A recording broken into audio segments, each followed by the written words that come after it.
The Secret Door to Success by Florence Scovel Shinn. Read by Ada Lovelace from Success Principles. Originally published in 1940. Success isn't just for the lucky few, it's a divine right, waiting to be unlocked. In The Secret Door to Success, Florence Scovel Shinn reveals the timeless principles that transform ordinary lives into extraordinary ones. Blending biblical wisdom with practical affirmations, she teaches that faith, positive thought, and unwavering belief are the keys to unlocking your own personal success story. Are you ready to break down the walls holding you back?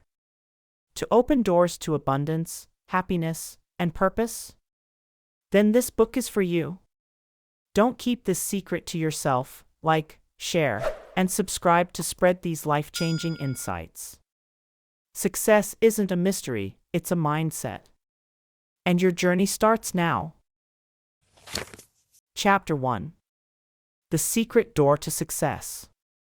So the people shouted when the priests blew with the trumpets, and it came to pass, when the people heard the sound of the trumpet, and the people shouted with a great shout, that the wall fell down flat, so that the people went up into the city, every man straight before him, and they took the city. Joshua 6 verse 20. A successful man is always asked, what is the secret of your success? People never ask a man who is a failure, what is the secret of your failure?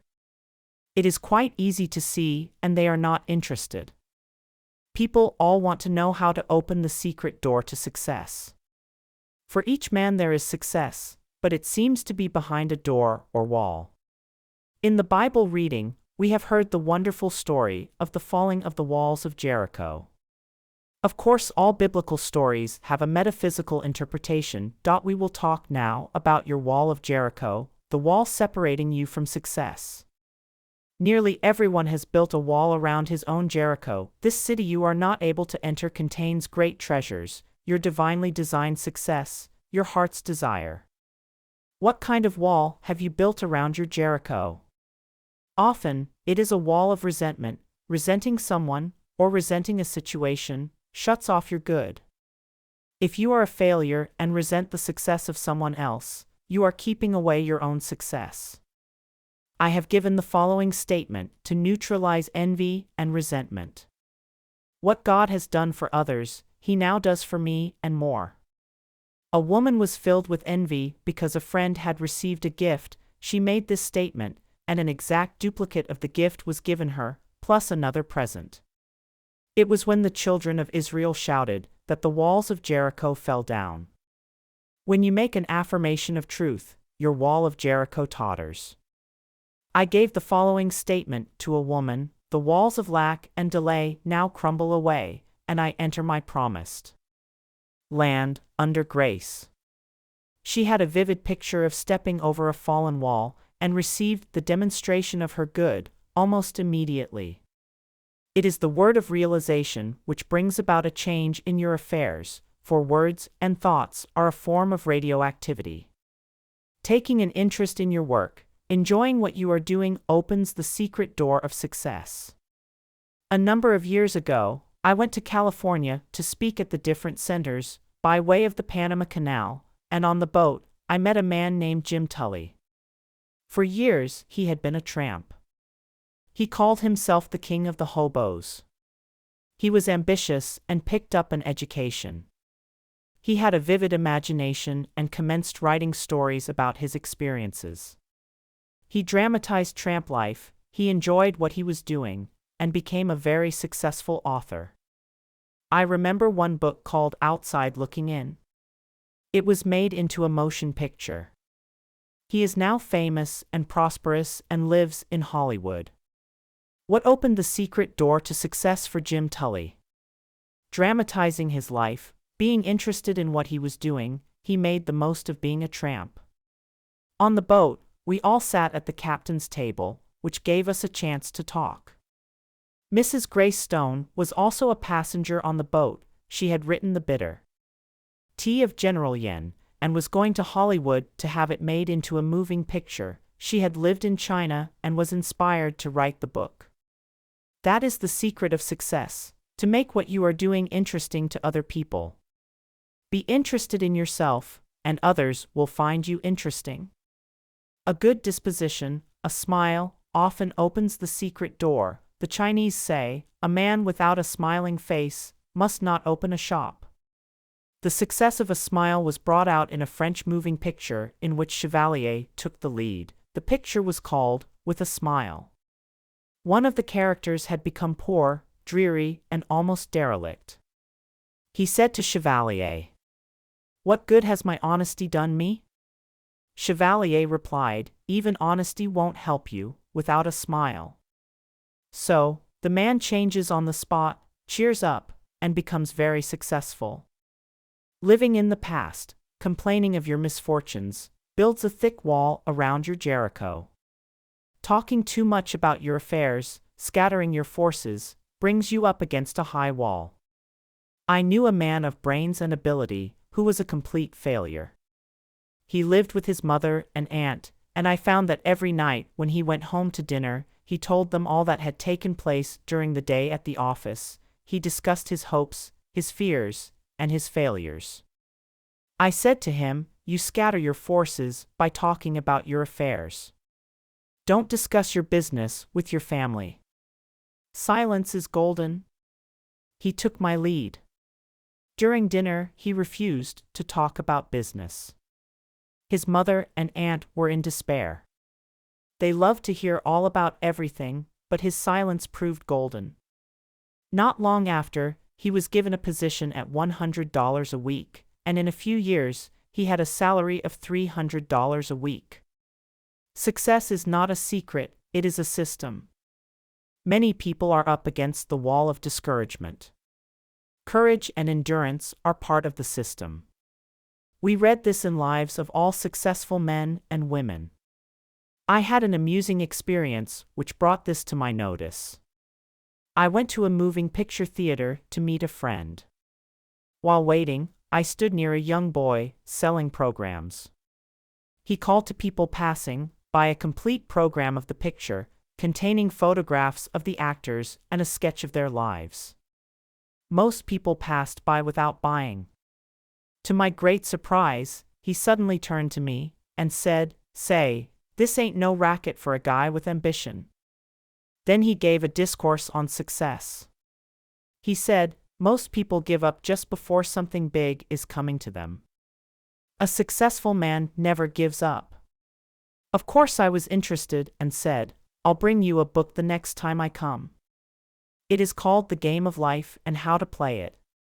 You will agree with a lot of the ideas." A week or two later, I went back with the book. The girl at the ticket office said to him, "Let me read it, Eddie, while you are selling programs." The man who took tickets leaned over to see what it was about. The game of life always gets people's interests. I returned to the theater in about 3 weeks. Eddie had gone. He had expanded into a new job that he liked. His wall of Jericho had crumbled. He had refused to be discouraged. Only twice is the word success mentioned in the Bible, both times in the book of Joshua. Only be strong and very courageous to observe to do according to all the law which Moses, my servant, commanded thee. Turn not from it to the right nor to the left, that thou mayest have good success whithersoever thou goest. This book of the law shall not depart from thy mouth, but thou shalt meditate therein day and night, that thou mayest observe to do all that is written therein, for then shalt thou make thy way prosperous, and thou shalt have good success. Turn not to the right nor to the left. The road to success is a straight and narrow path. It is a road of loving absorption, of undivided attention. You attract the things you give a great deal of thought to. So, if you give a great deal of thought to lack, you attract lack. If you give a great deal of thought to injustice, you attract more injustice. Joshua said, "And it shall come to pass, that when they make a long blast with the ram's horn, and when ye hear the sound of the trumpet, all the people shall shout with a great shout, and the wall of the city shall fall down flat, and the people shall ascend up, every man straight before him." The inner meaning of this story is the power of the word, your word which dissolves obstacles, and removes barriers. When the people shouted, the walls fell down. We find in folklore and fairy stories, which come down from legends founded on truth, the same idea: a word opens a door or cleaves a rock. We have it again in the Arabian Nights story, Ali Baba and the 40 Thieves. I saw it made into a moving picture. Ali Baba has a secret hiding place, hidden somewhere behind rocks and mountains. The entrance may only be gained by speaking a secret word. It is "Open Sesame." Ali Baba faces the mountain and cries, "Open Sesame," and rocks slide apart. It is very inspiring, for it gives you the realization of how your own rocks and barriers will part at the right word. So let us take the statement. The walls of lack and delay now crumble away, and I enter my promised land under grace. Chapter 2. Bricks without straw. There shall no straw be given you, yet ye shall make bricks without straw. Exodus 5 verse 18. In the 5th chapter of Exodus, we have a picture of everyday life, when giving a metaphysical interpretation. The children of Israel were in bondage to Pharaoh, the cruel taskmaster, ruler of Egypt. They were kept in slavery, making bricks, and were hated and despised. Moses had orders from the Lord to deliver his people from bondage. Moses and Aaron went in and told Pharaoh, "Thus saith the Lord God of Israel, Let my people go, that they may hold a feast unto me in the wilderness." He not only refused to let them go, but told them he would make their tasks even more difficult. They must make bricks without straw being provided for them. And the taskmasters of the people went out, and their officers, and they spake to the people, saying, "Thus saith Pharaoh, I will not give you straw. Go ye, get you straw where ye can find it, yet not aught of your work shall be diminished." It was impossible to make bricks without straw. The children of Israel were completely crushed by Pharaoh. They were beaten for not producing the bricks. Then came the message from Jehovah. "Go therefore now, and work, for there shall no straw be given you, yet shall ye deliver the number of bricks." Working with spiritual law, they could make bricks without straw, which means to accomplish the seemingly impossible. How often in life people are confronted with this situation. Agnes M. Lawson, in her Hints to Bible Students, says, "The life in Egypt under foreign oppression is the symbol of man under the hard taskmasters of destructive thinking, pride, fear, resentment, ill will, etc. The deliverance under Moses is the freedom man gains from the taskmasters, as he learns the law of life, for we can never come under grace, except we first know the law. The law must be made known in order to be fulfilled.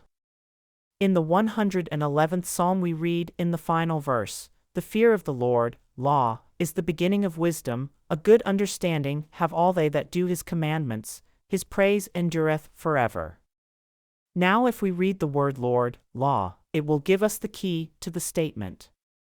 The fear of the law, karmic law, is the beginning of wisdom, not the fear of the Lord. When we know that whatever we send out comes back, we begin to be afraid of our own boomerangs. I read in a medical journal the following facts telling of the boomerang this great Pharaoh received.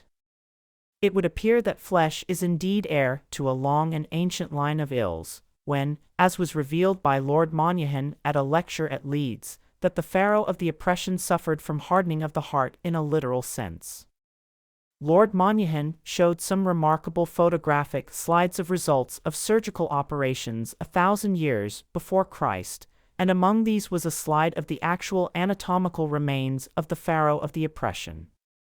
The large vessel springing from the heart was in such a well-preserved state as to enable sections of it to be made recently from the lantern slide. It was impossible to distinguish between the ancient and modern vessel. Both hearts had been attacked by atheroma, a condition in which calcium salts are deposited in the walls of the vessel, making it rigid and inelastic. Inadequate expanse to the stream of blood from the heart caused the vessel to give way, With this condition went the mental changes that occur with a rigid arterial system, a narrowness of outlook, restriction and dread of enterprise, a literal hardening of the heart. So Pharaoh's hardness of heart hardened his own heart. This is as true today as it was several thousand years ago. We are all coming out of the land of Egypt, out of the house of bondage. Your doubts and fears keep you in slavery. You face a situation which seems hopeless. What can you do? It is a case of making bricks without straw. But remember the words of Jehovah, go therefore now, and work, for there shall no straw be given you, yet shall ye deliver the tale, number, of bricks. You shall make bricks without straw. God makes a way where there is no way. I was told the story of a woman who needed money for her rent. It was necessary to have it at once, but she knew of no channel. She exhausted every avenue. However, she was a truth student, and kept making her affirmations. Her dog whined and wanted to go out. She put on his leash and walked down the street, in the accustomed direction. However, the dog pulled at his leash and wanted to go in another direction. She followed, and in the middle of the block, opposite an open park, she looked down, and picked up a roll of bills, which exactly covered rent. She looked for ads, but never found the owner. There were no houses near where she found it. The reasoning mind, the intellect, takes the throne of Pharaoh in your consciousness. It says, continually, it can't be done. What's the use? We must drown out these dreary suggestions with a vital affirmation. For example, take this statement, the unexpected happens, my seemingly impossible good now comes to pass. This stops all argument from the army of the aliens, the reasoning mind. The unexpected happens. That is an idea it cannot cope with. Thou hast made me wiser than mine enemies. Your enemy thoughts, your doubts, fears, and apprehensions.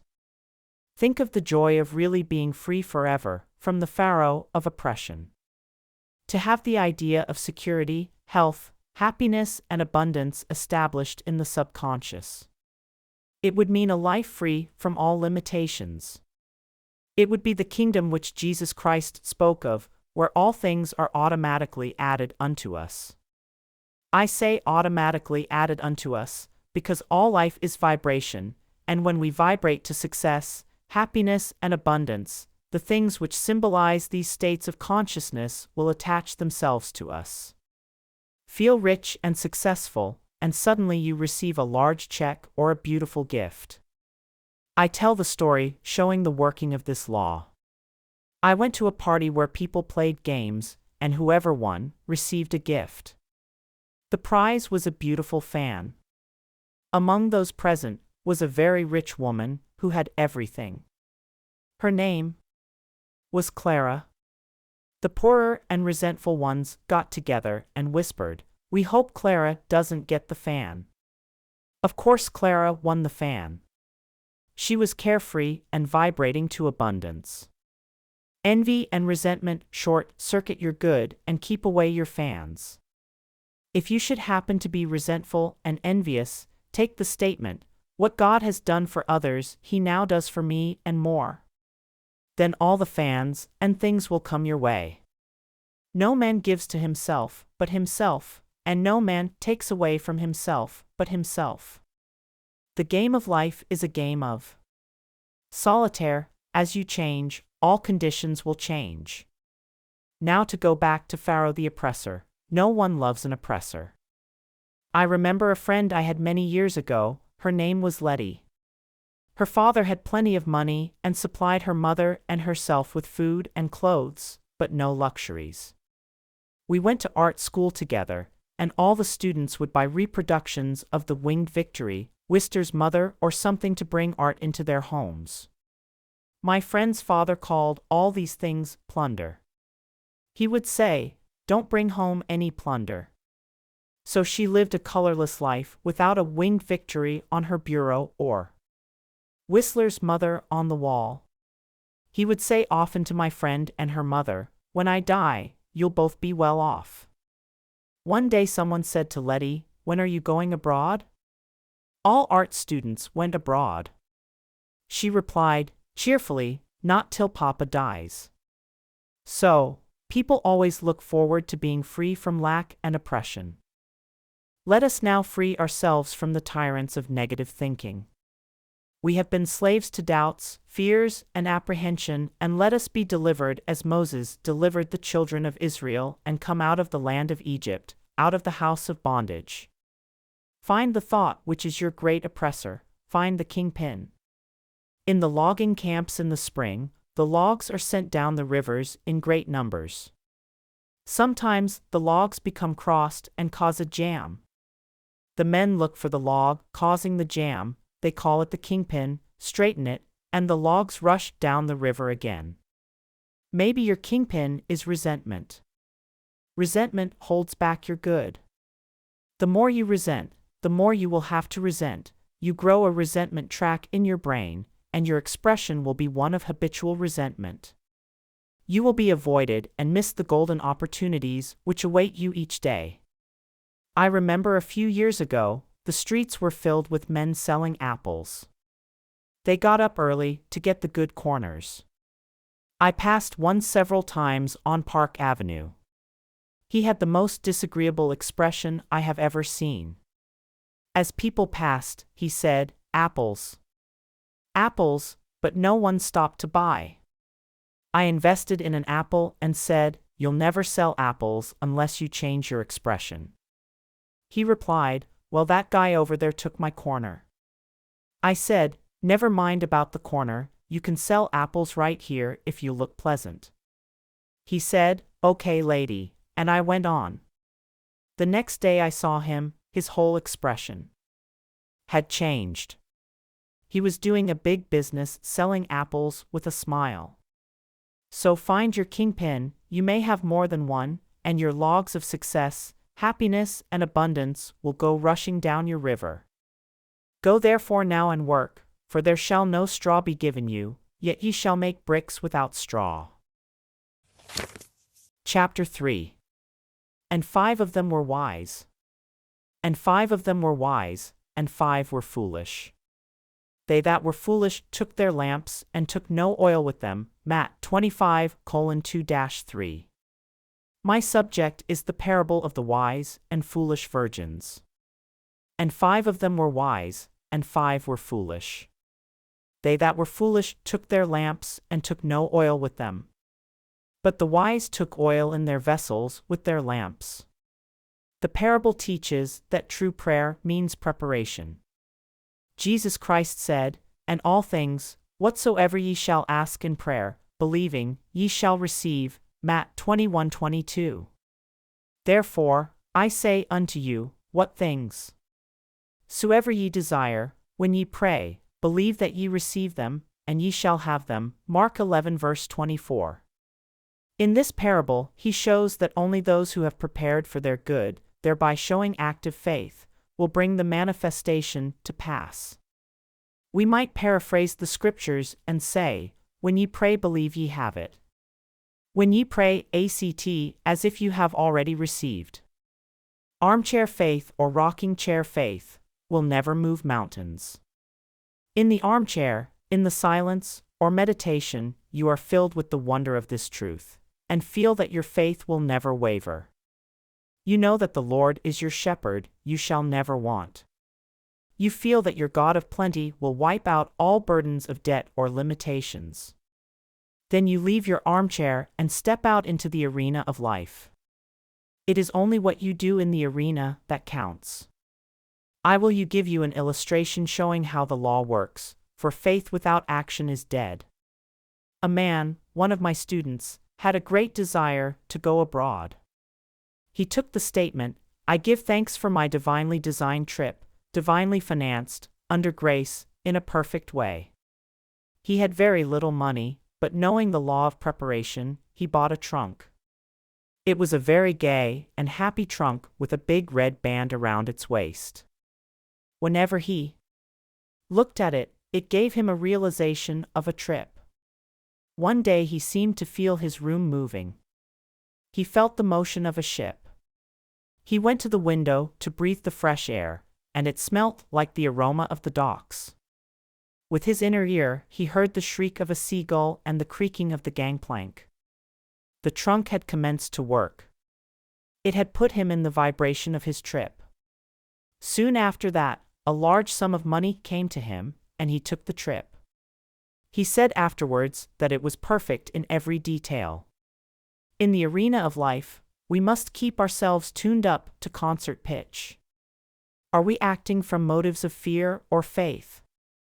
Watch your motives with all diligence, for out of them are the issues of life.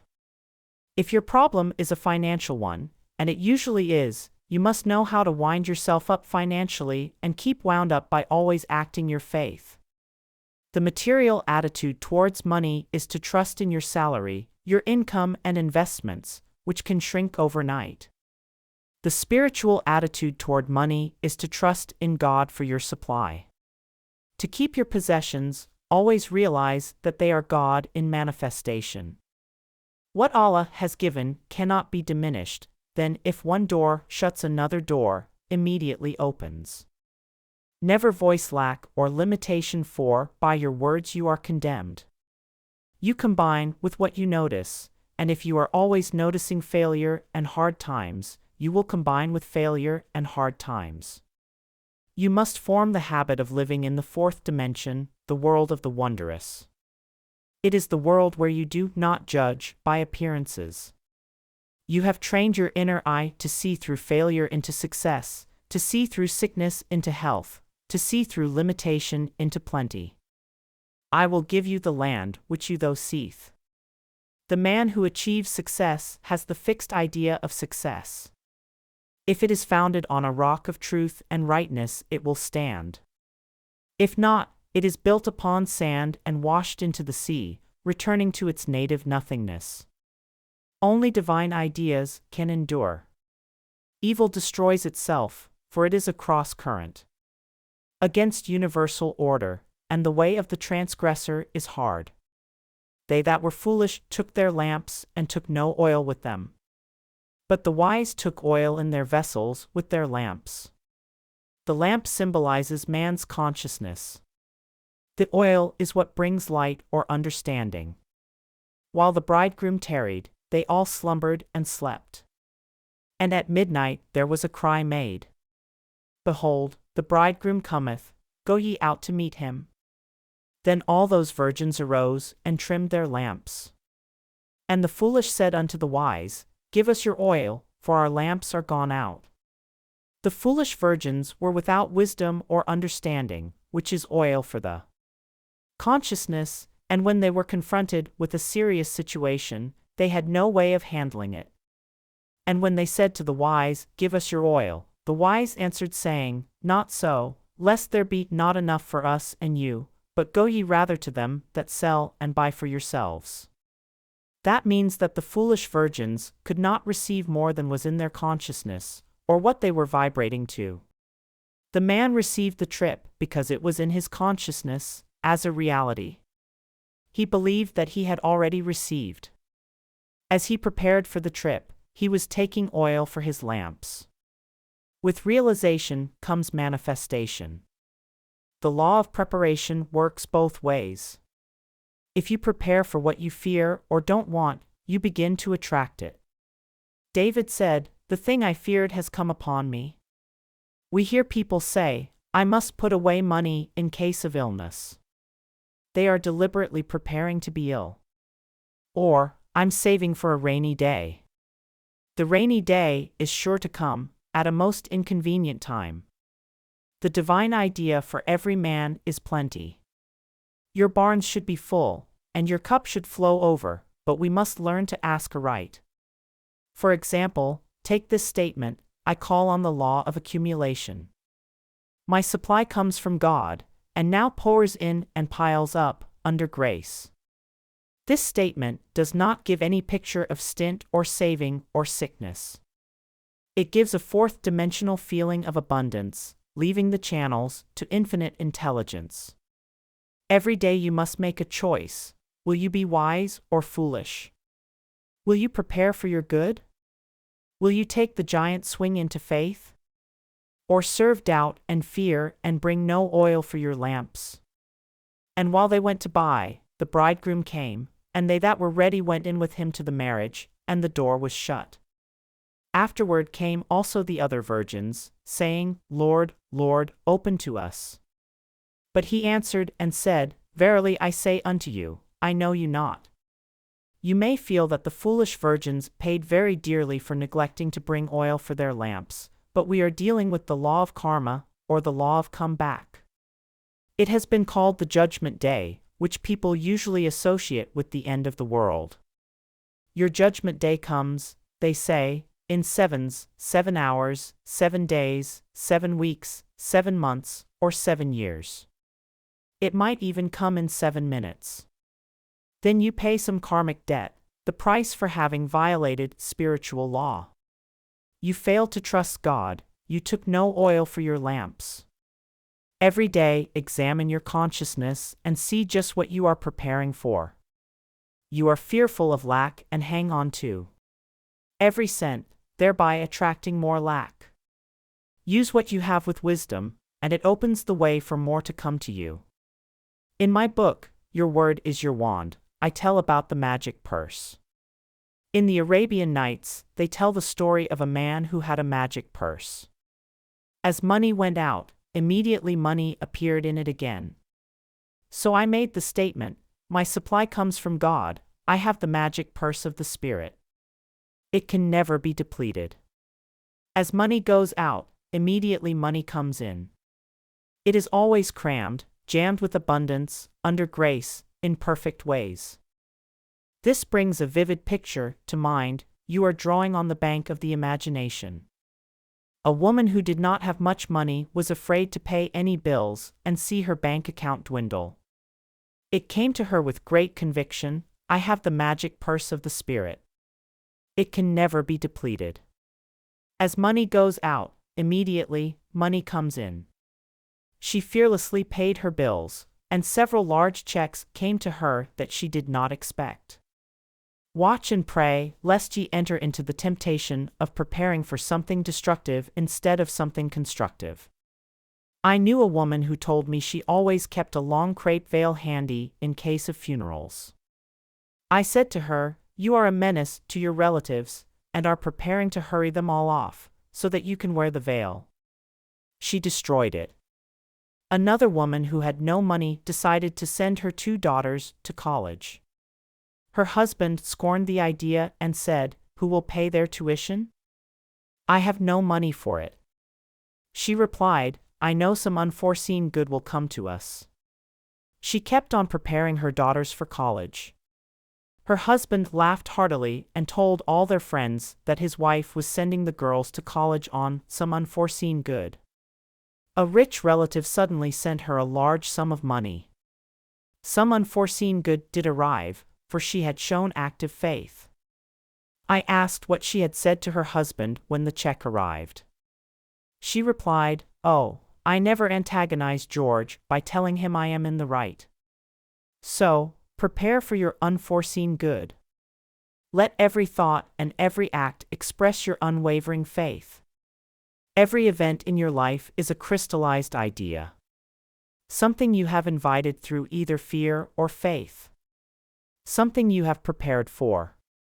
So let us be wise and bring oil for our lamps, and when we least expect it, we shall reap the fruits of our faith.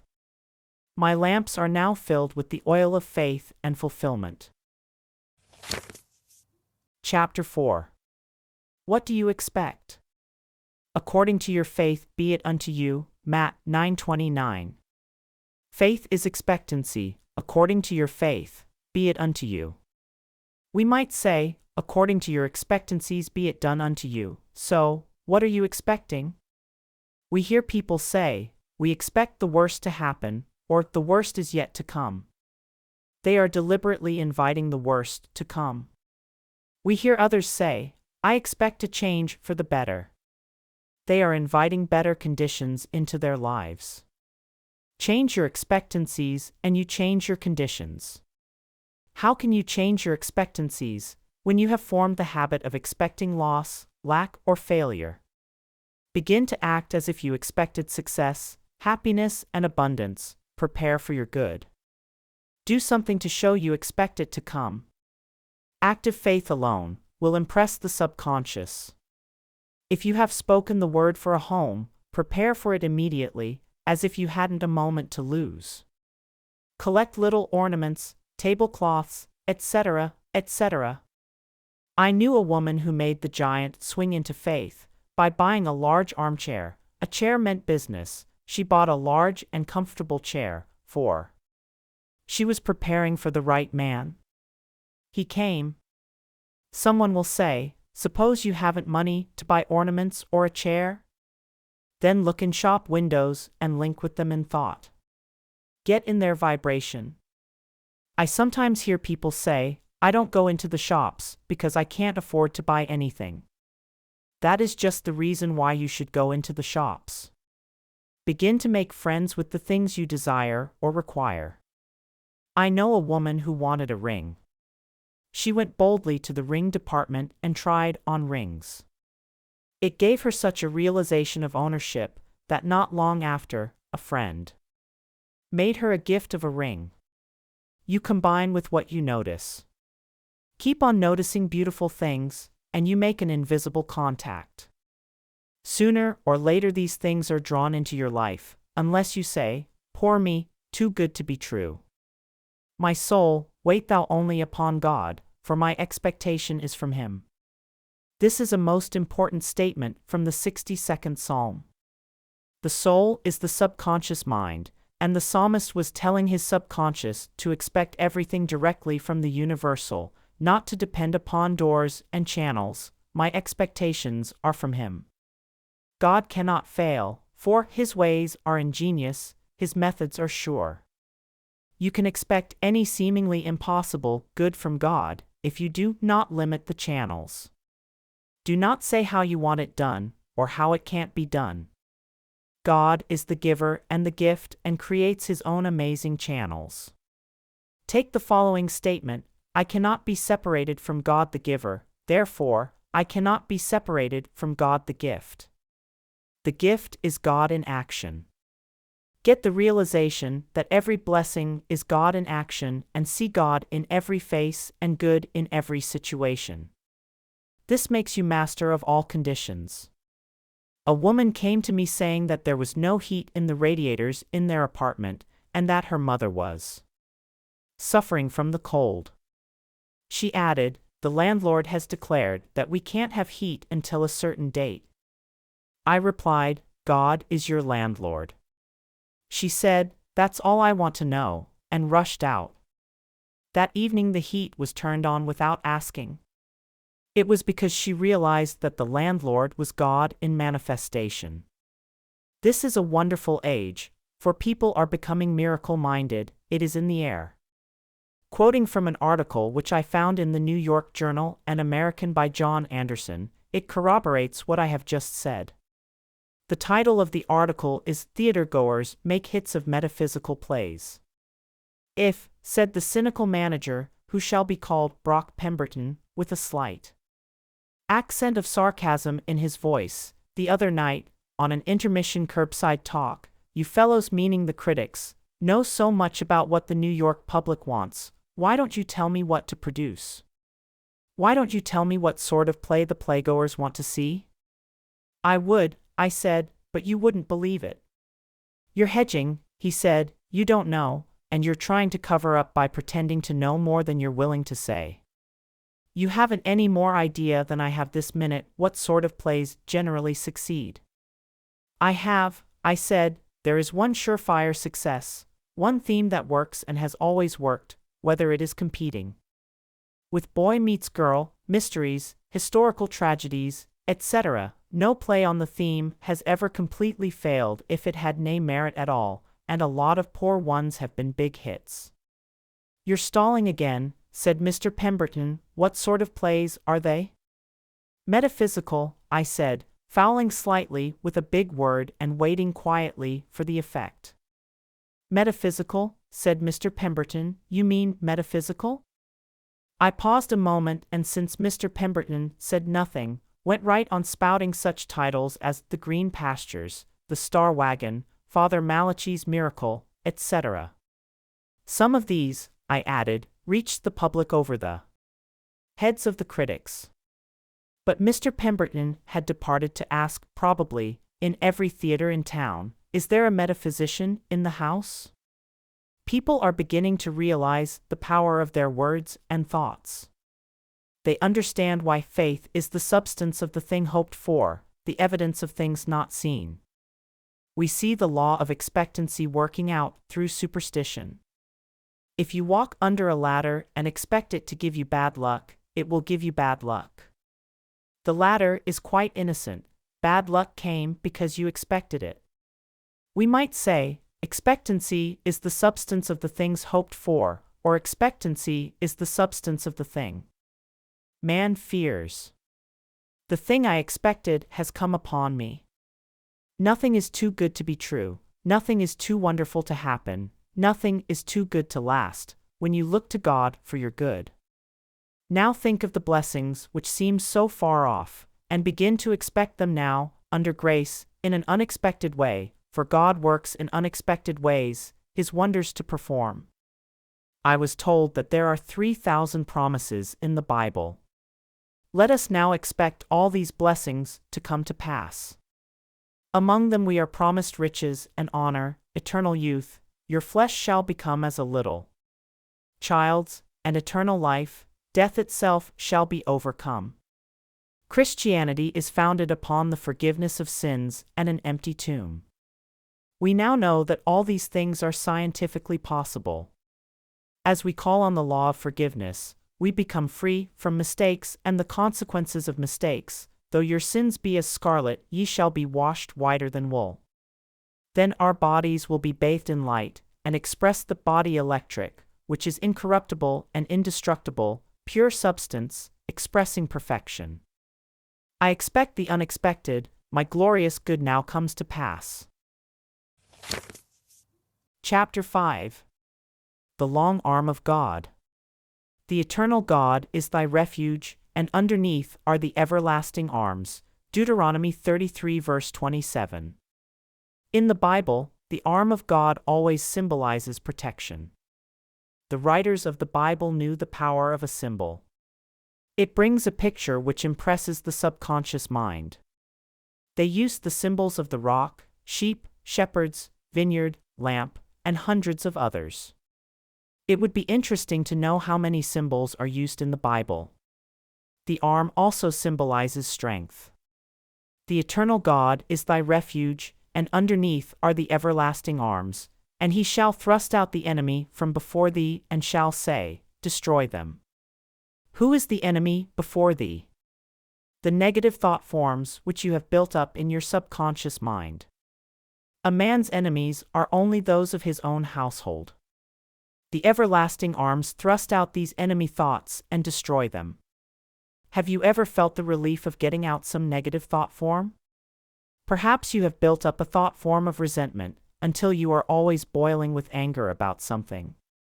You resent people you know, people you don't know, people in the past and people in the present, and you may be sure that the people in the future won't escape your wrath.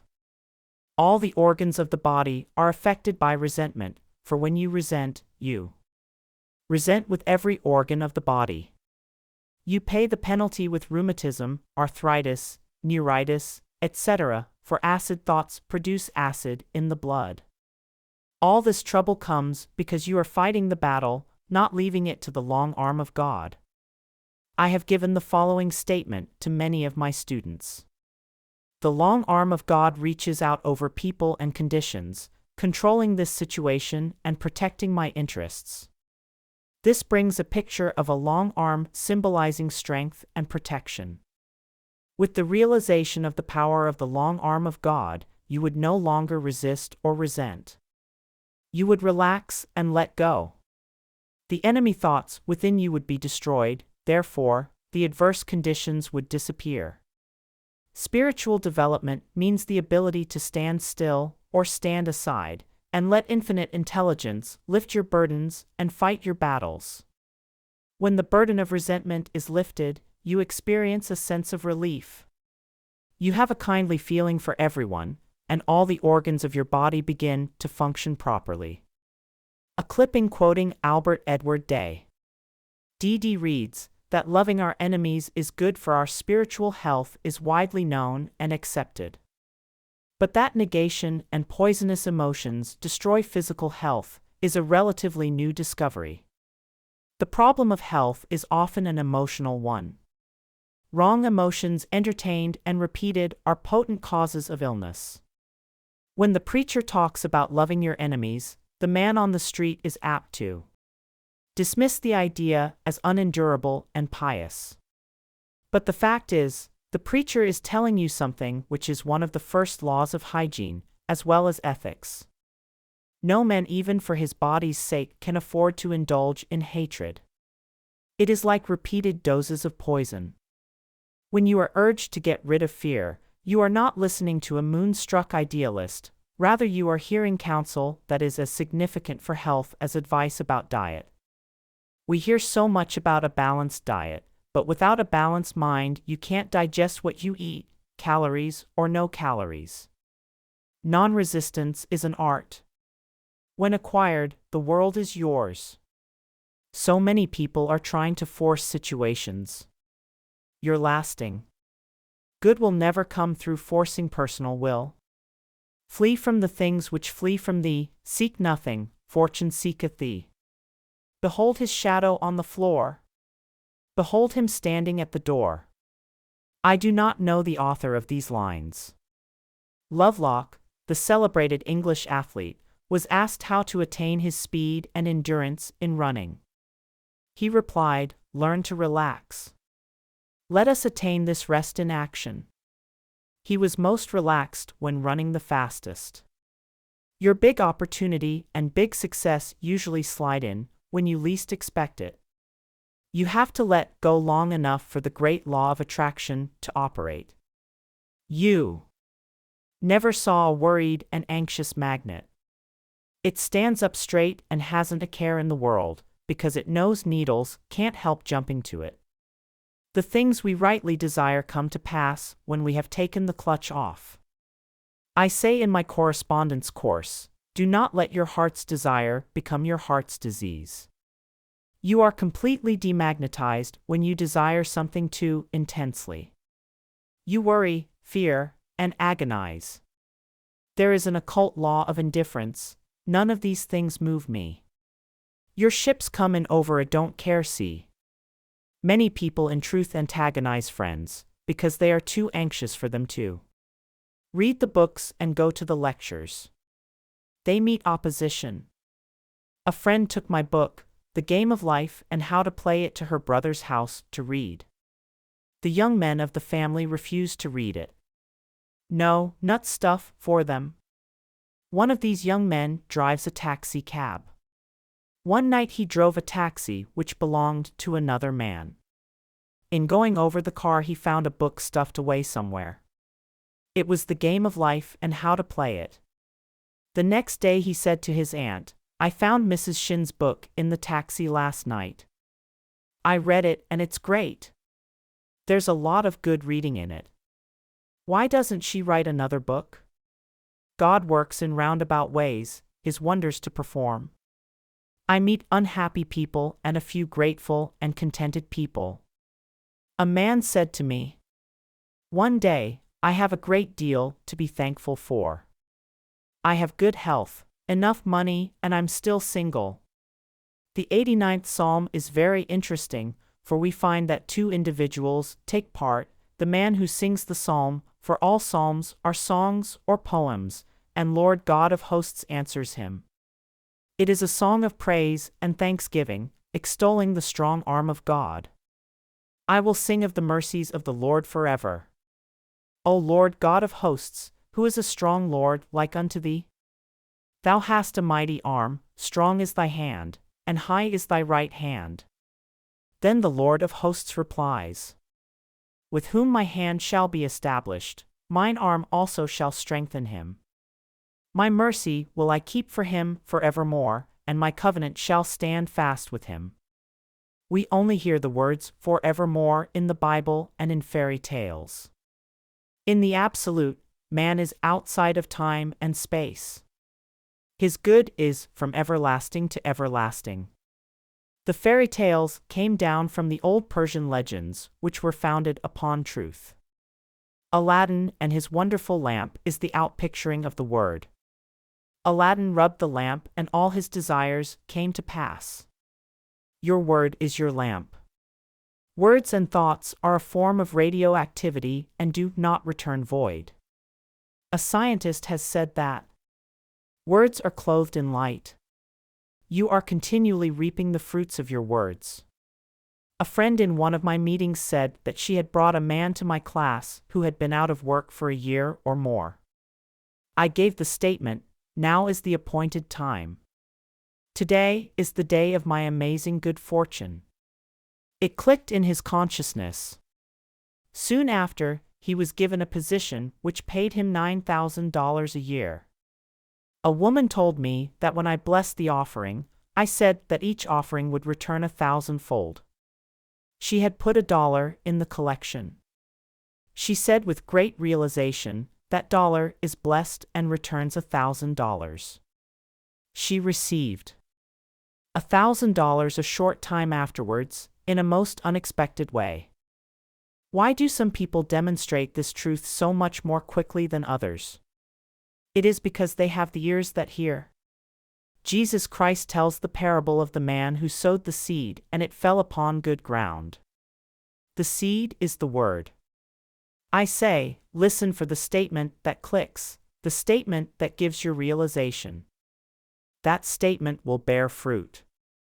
The other day I went into a shop where I know the employer quite well.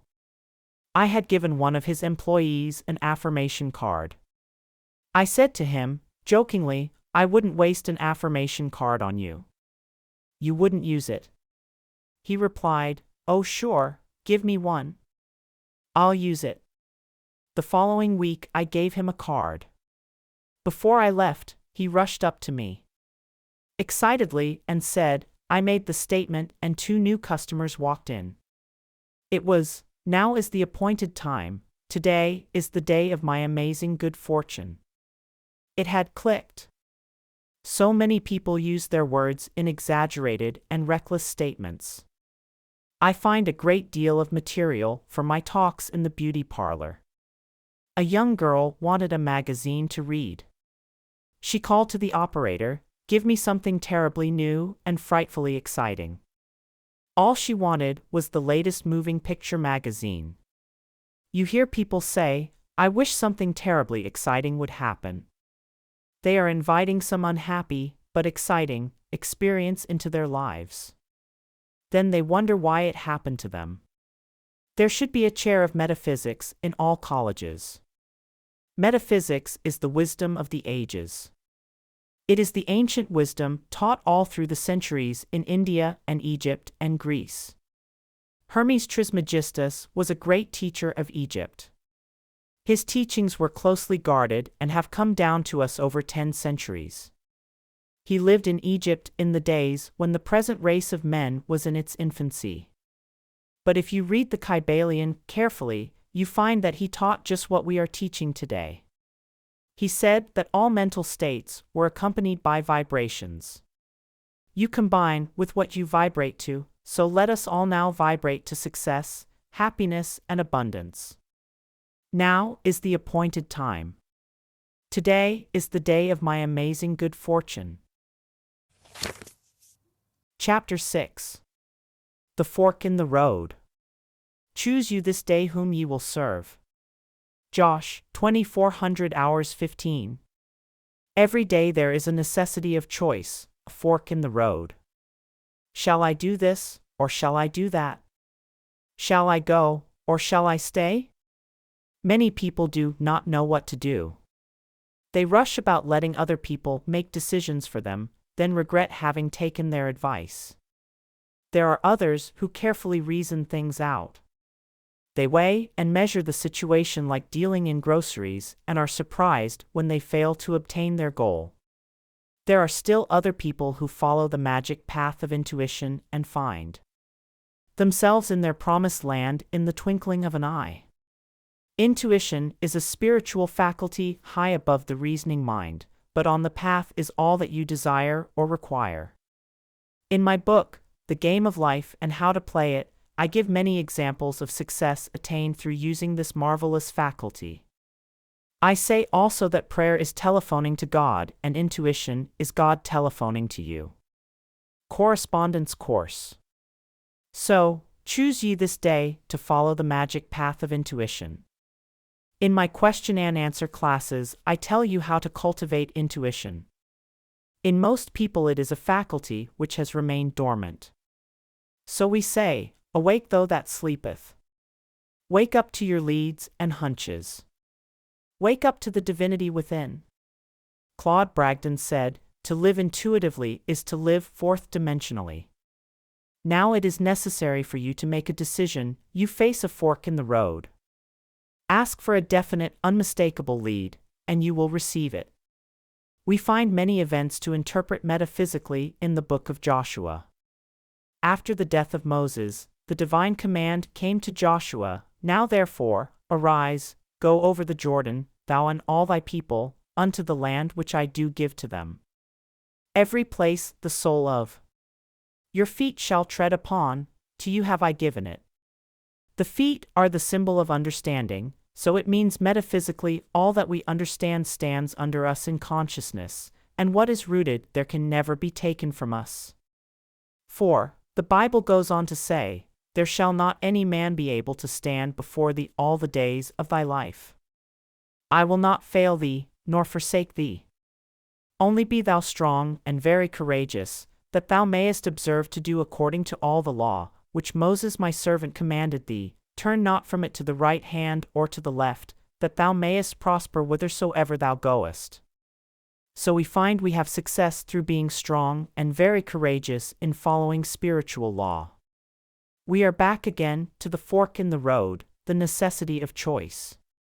Choose you this day whom ye shall serve, the intellect or divine guidance. A well-known man, who has become a great power in the financial world, said to a friend, I always follow intuition and I am luck incarnate. Inspiration, which is divine guidance, is the most important thing in life.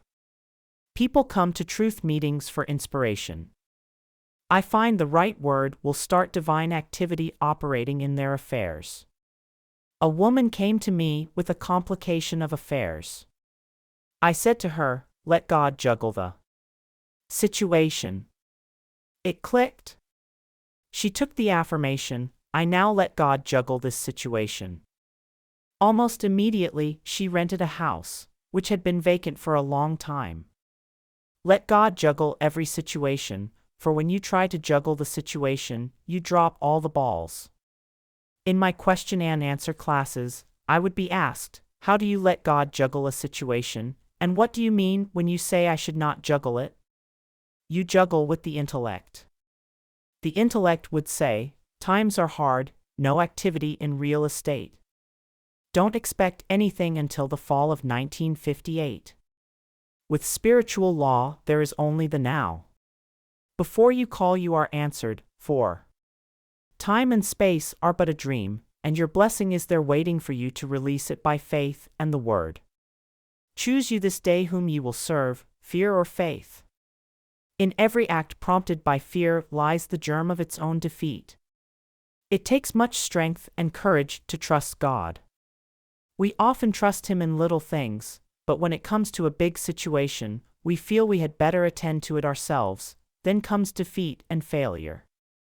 The following extract from a letter which I received from a woman in the West shows how conditions can change in the twinkling of an eye. I've had the pleasure of reading your wonderful book, The Game of Life and How to Play It. I have 4 boys, 10, 13, 15 and 17, and thought how wonderful for them to grasp it, in their early life, and be able to get things which are theirs by divine right. The lady who let me read her copy gave me other things to read, but it seemed when I picked this book up it was magnetic, and I could not let go of it. After reading it, I realized I was trying to live divinely but did not understand the law, or I would have been much further advanced. At first, I thought it quite hard to find a place in the business world after so many years of being a mother. But I got this statement: God makes a way where there is no way. And He did that very thing for me. I am grateful for my position, and smile when people say, "How do you do it? Manage 4 growing boys, a home, after all the times you have been hospitalized with such major operations and none of your relatives near you." I have that statement in my book, God Makes a Way Where There Is No Way. God made a way for her in business when all her friends said it couldn't be done. The average person will tell you almost anything can't be done.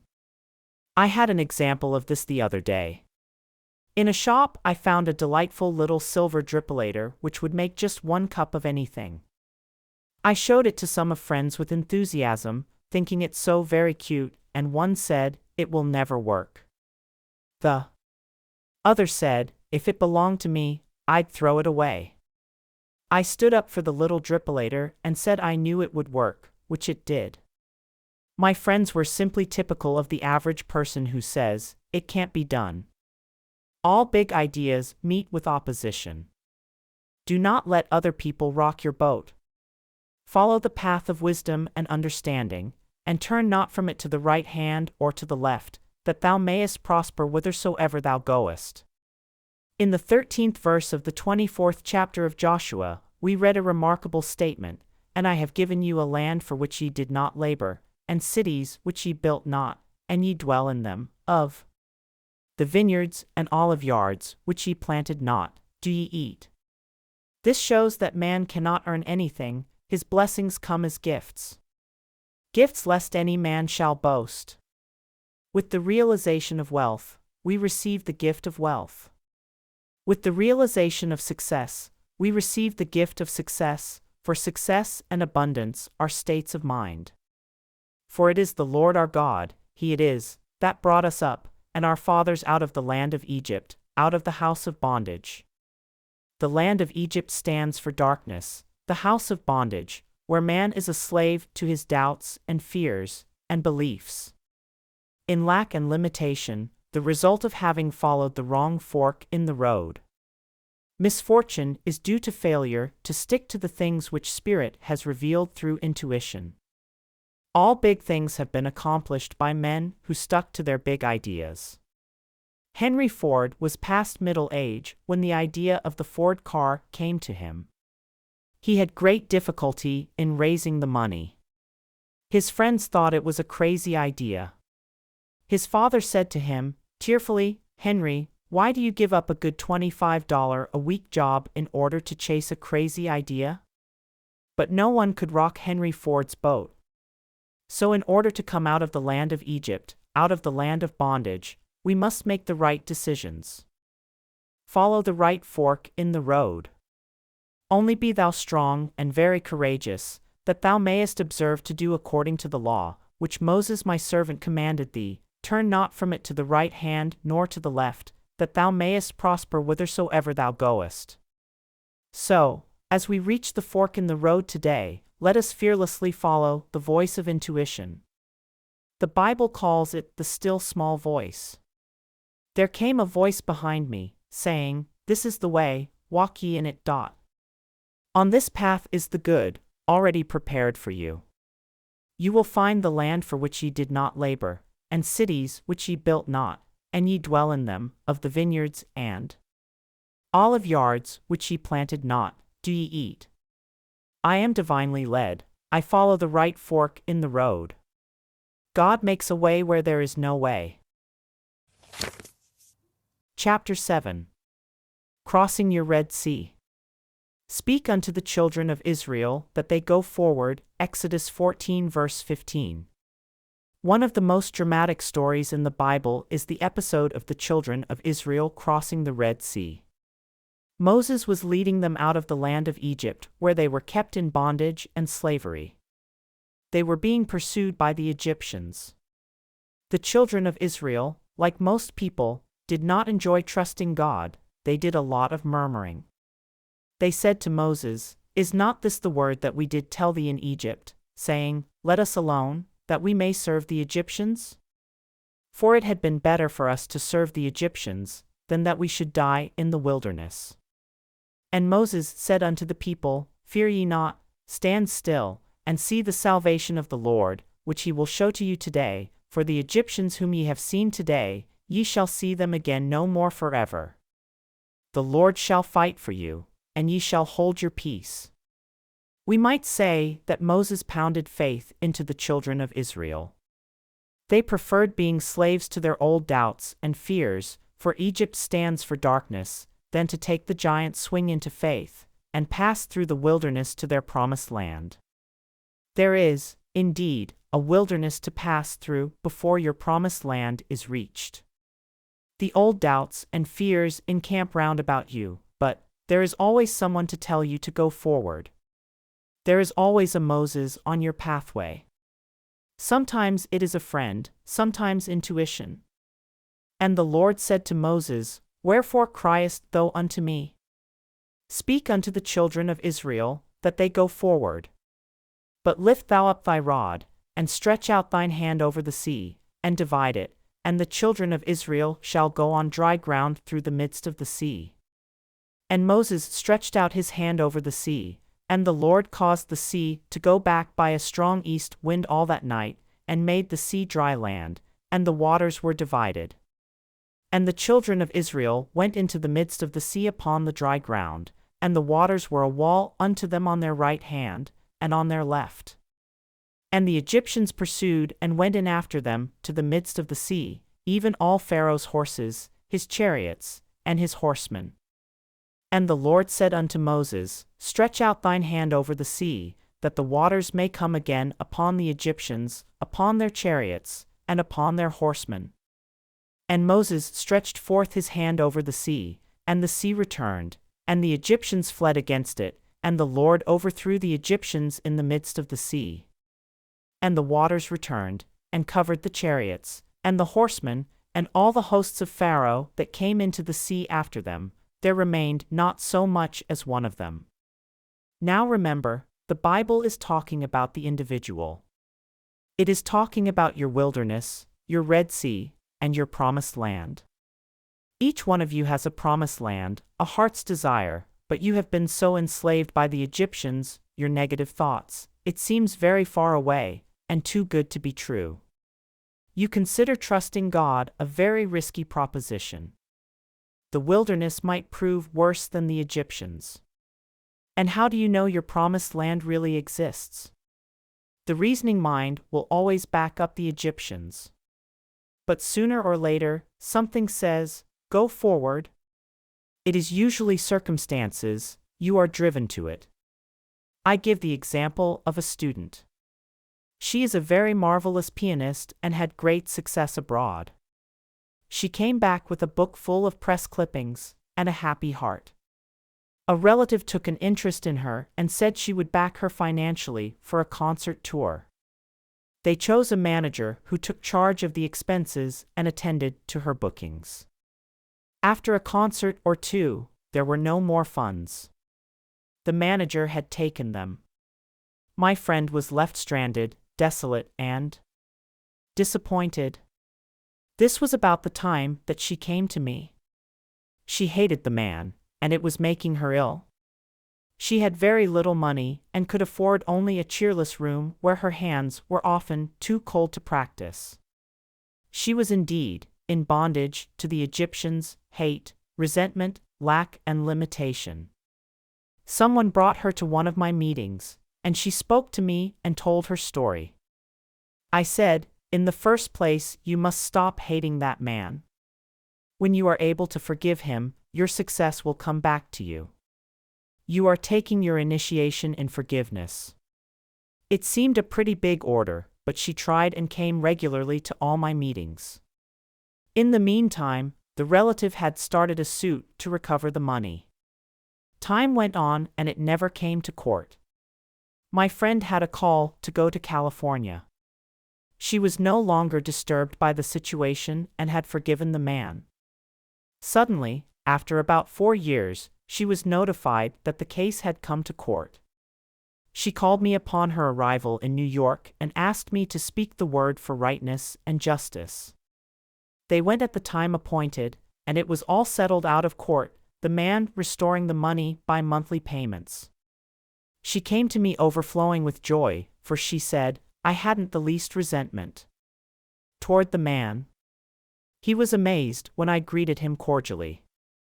Her relative said that all the money was to go to her, so she found herself with a big bank account. Now she will soon reach her promised land.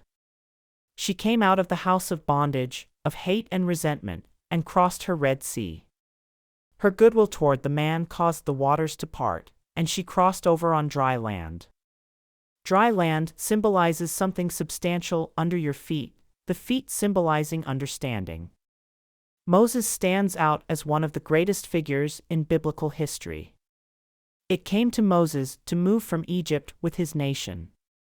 The task before him was not only the unwillingness of Pharaoh to let go of those whom he had made into profitable slaves, but also to stimulate to open rebellion this nation which had lost its initiative under the hardships of its taskmasters. It required extraordinary genius to meet this condition, which Moses possessed with self-abnegation and the courage of his own convictions. Self-abnegation. He was called the meekest of men. We have often heard the expression, as meek as Moses. He was so meek towards the commands of the Lord, that he became one of the strongest of men. The Lord said to Moses, Lift thou up thy rod, and stretch out thine hand over the sea, and divide it, and the children of Israel shall go on dry ground through the midst of the sea. So, never doubting, he said to the children of Israel, Go forward. This was a daring thing to do, to lead a multitude of people into the sea, having perfect faith they would not drown. Behold the miracle. The Lord caused the sea to go back by a strong east wind all that night, and made the sea dry land, and the waters were divided. Now remember, this could happen for you this very day. Think of your problem. Maybe you have lost your initiative from living so long a slave to Pharaoh, your doubts, fears, and discouragements. Say to yourself, Go forward. The Lord caused the sea to go back by a strong east wind. We will think of this strong east wind as a strong affirmation. Take a vital statement of truth. For example, if your problem is a financial one. Say, My supply comes from God, and big happy financial surprises now come to me, under grace, in perfect ways. The statement is a good one, for it contains the element of mystery. We are told that God works in mysterious ways his wonders to perform. We might say in surprising ways.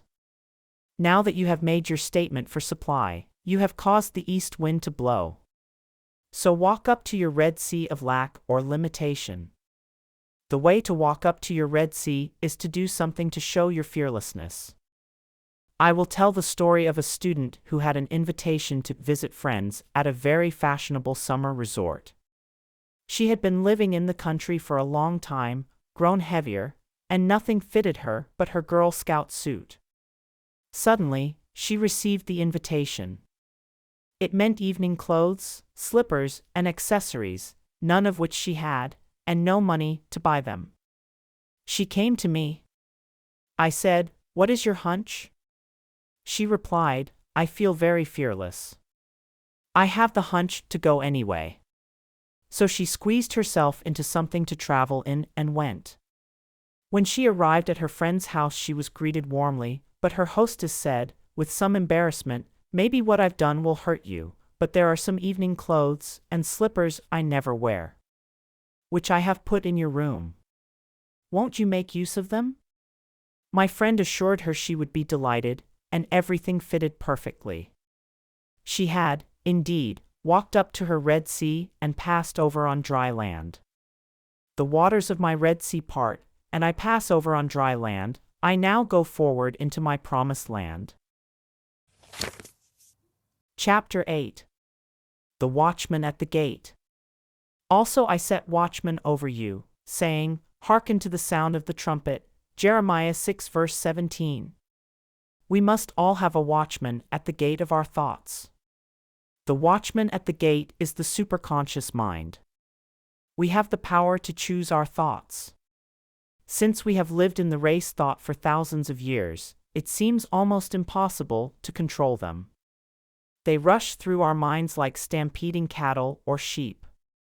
But a single sheepdog can control the frightened sheep and guide them into the sheep pen. I saw a picture in the newsreels of a shepherd dog controlling the sheep. He had rounded up all but 3. These 3 resisted and resented. They backed and lifted their front feet in protest, but the dog simply sat down in front and never took his eyes off them. He did not bark or threaten. He just sat and looked with determination. In a little while the sheep tossed their heads and went in the pen. We can learn to control our thoughts in the same way, by gentle determination, not force. We take an affirmation and repeat it continually, while our thoughts are on the rampage. We cannot always control our thoughts, but we can control our words, and repetition impresses the subconscious, and we are then master of the situation. In the 6th chapter of Jeremiah, we read, "I set a watchman over you, saying, Hearken to the sound of the trumpet." Your success and happiness in life depend upon the watchman at the gate of your thoughts, sooner or later, crystallize on the external. People think by running away from a negative situation, they will be rid of it, but the same situation confronts them wherever they go. They will meet the same experiences until they have learned their lessons. This idea is brought out in the moving picture, The Wizard of Oz. The little girl, Dorothy, is very unhappy because the mean woman in the village wants to take away her dog, Toto. She goes, in despair, to confide in her Aunt Em and Uncle Henry, but they are too busy to listen, and tell her to run along. She says to Toto, "There is somewhere, a wonderful place high above the skies where everybody is happy, and no one is mean. How she would love to be there." A Kansas cyclone suddenly comes along, and she and Toto are lifted up, high in the sky, and land in the country of Oz. Everything seems very delightful at first, but soon she has the same old experiences. The mean old woman of the village has turned into a terrible witch and is still trying to get Toto from her. How she wishes she could be back in Kansas. She is told to find the Wizard of Oz. He is all-powerful and will grant her request. She starts off to find his palace in the Emerald City. On the way she meets a scarecrow. He is so unhappy because he hasn't a brain.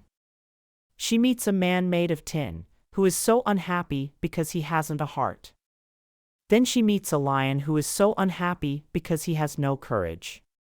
She cheers them up by saying, "We'll all go to the Wizard of Oz, and he'll give us what we want, the scarecrow a brain, the tin man a heart, and the lion courage."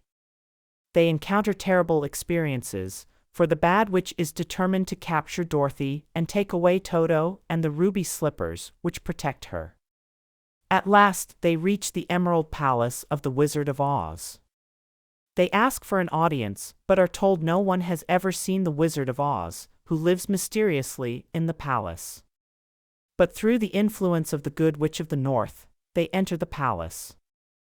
There they discover the wizard is just a fake magician from Dorothy's hometown in Kansas. They are all in despair because their wishes cannot be granted.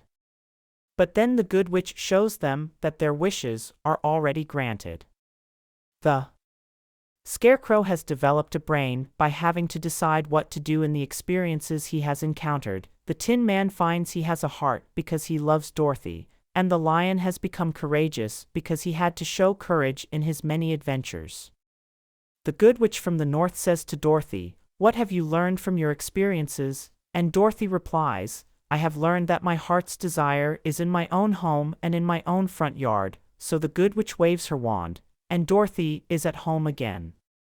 She wakes up and finds that the Scarecrow, the Tin Man, and the lion are the men who work on her uncle's farm.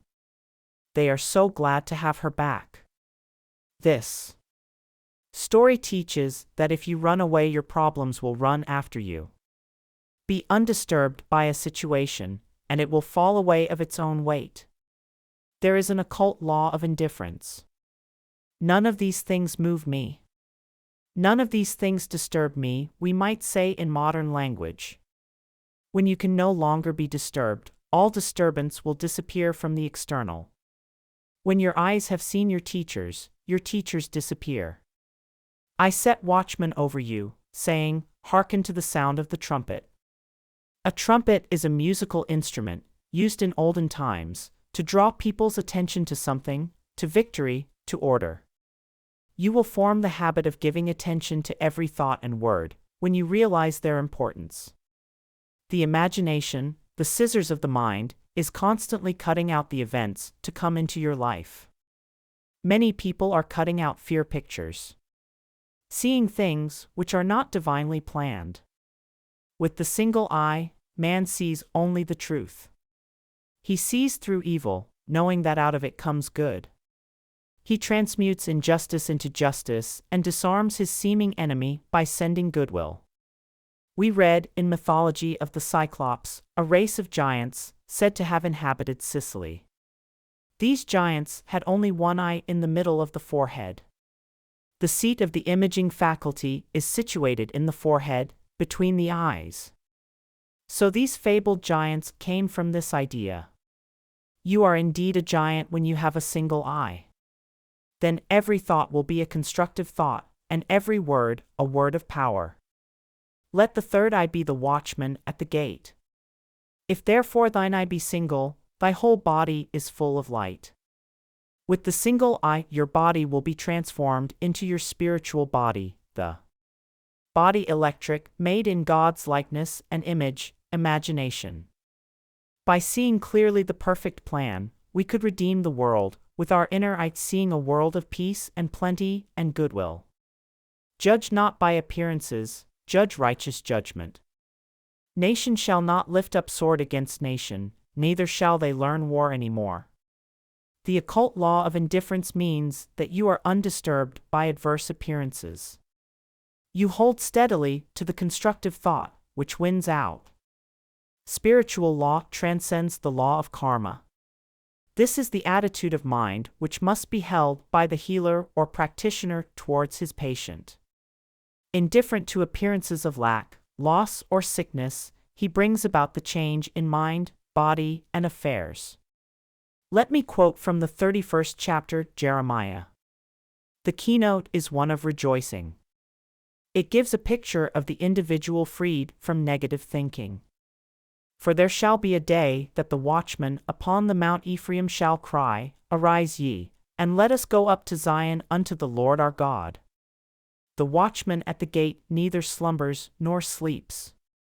It is the eye which watches over Israel. But the individual, living in a world of negative thought, is not conscious of this inner eye.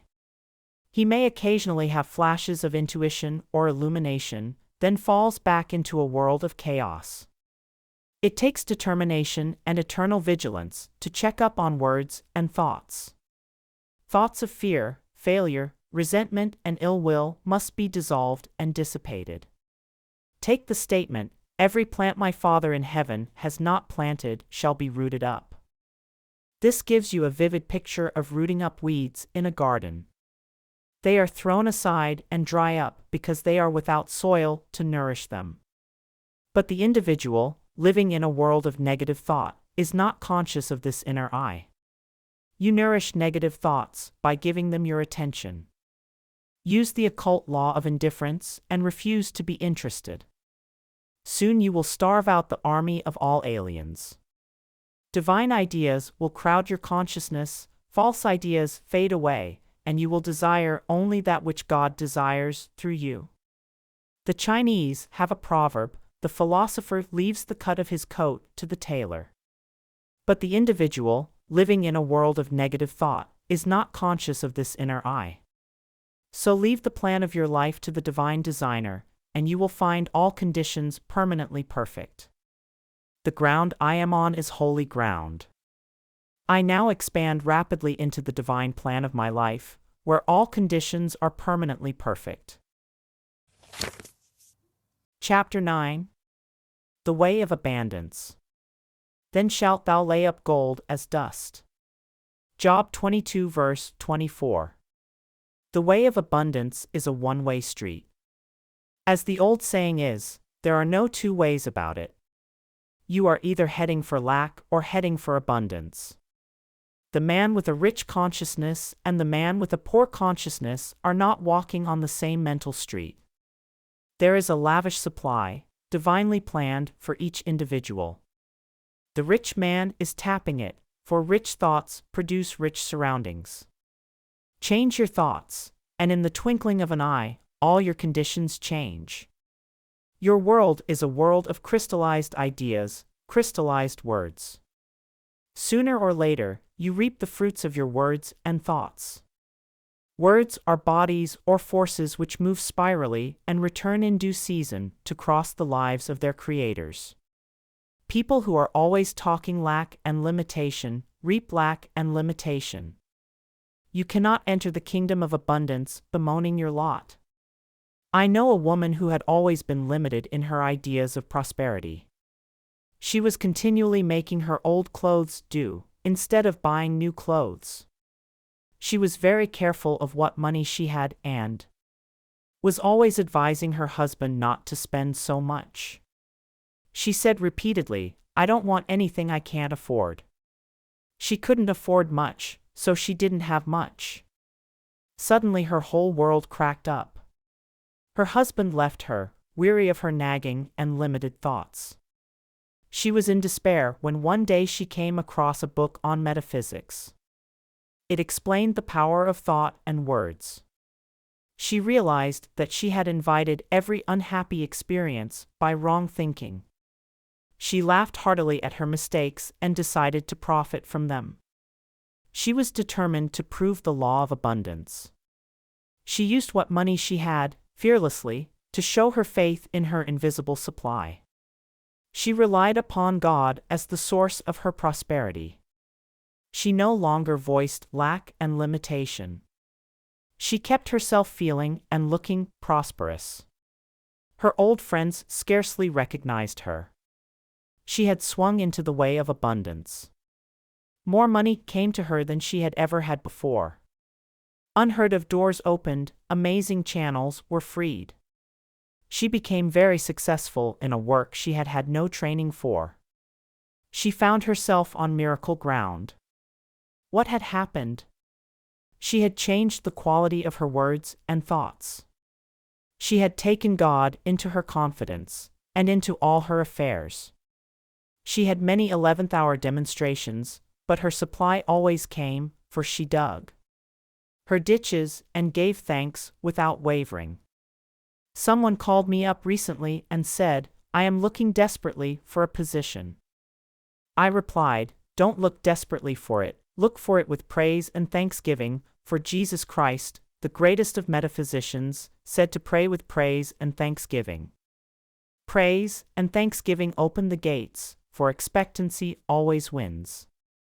Of course, the law is impersonal, and a dishonest person with rich thoughts will attract riches, but a thing ill-got has ever bad success, as Shakespeare says. It will be of short duration and will not bring happiness. We have only to read the papers to see that the way of the transgressor is hard. That is the reason it is so necessary to make your demands aright on the universal supply and ask for what is yours by divine right and under grace in a perfect way. Some people attract prosperity but cannot hold it. Sometimes their heads are turned, sometimes they lose it through fear and worry. A friend in one of my question and answer classes told this story. Some people in his hometown, who had always been poor, suddenly struck oil in their backyard. It brought great riches. The father joined the country club and went in for golf. He was no longer young. The exercise was too much for him and he dropped dead on the links. This filled the whole family with fear. They all decided they might have heart trouble, so they are now in bed, with trained nurses watching every heartbeat. In the race thought people must worry about something. They no longer worried about money, so they shifted their worries to health. The old idea was that you can't have everything. If you got one thing, you'd lose another. People were always saying, "Your luck won't last, it's too good to be true." Jesus Christ said, "In the world thought, there is tribulation, but be of good cheer, I have overcome the world," thought. In the superconscious, there is a lavish supply for every demand, and your good is perfect and permanent. If thou return to the Almighty, thou shalt be built up. In consciousness, thou shalt put away iniquity far from thy tabernacles. Then shalt thou lay up gold as dust, the gold of Ophir as the stones of the brooks. Yea, the Almighty shall be thy defense, and thou shalt have plenty of silver. What a picture of opulence! The result of returning to the Almighty, in consciousness. With the average person, who has thought in terms of lack for a long time, it is very difficult to build up a rich consciousness. I have a student who has attracted great success by making the statement, "I am the daughter of the king. My rich father now pours out his abundance upon me. I am the daughter of the king. Everything makes way for me." Many people put up with limited conditions because they are too lazy, mentally, to think themselves out of them. You must have a great desire for financial freedom, you must feel yourself rich, you must see yourself rich, you must continually prepare for riches. Become as a little child and make believe you are rich. You are then impressing the subconscious with expectancy. The imagination is man's workshop, the scissors of the mind, where he is constantly cutting out the events of his life. The superconscious is the realm of inspiration, revelation, illumination, and intuition. Intuition is usually known as a hunch.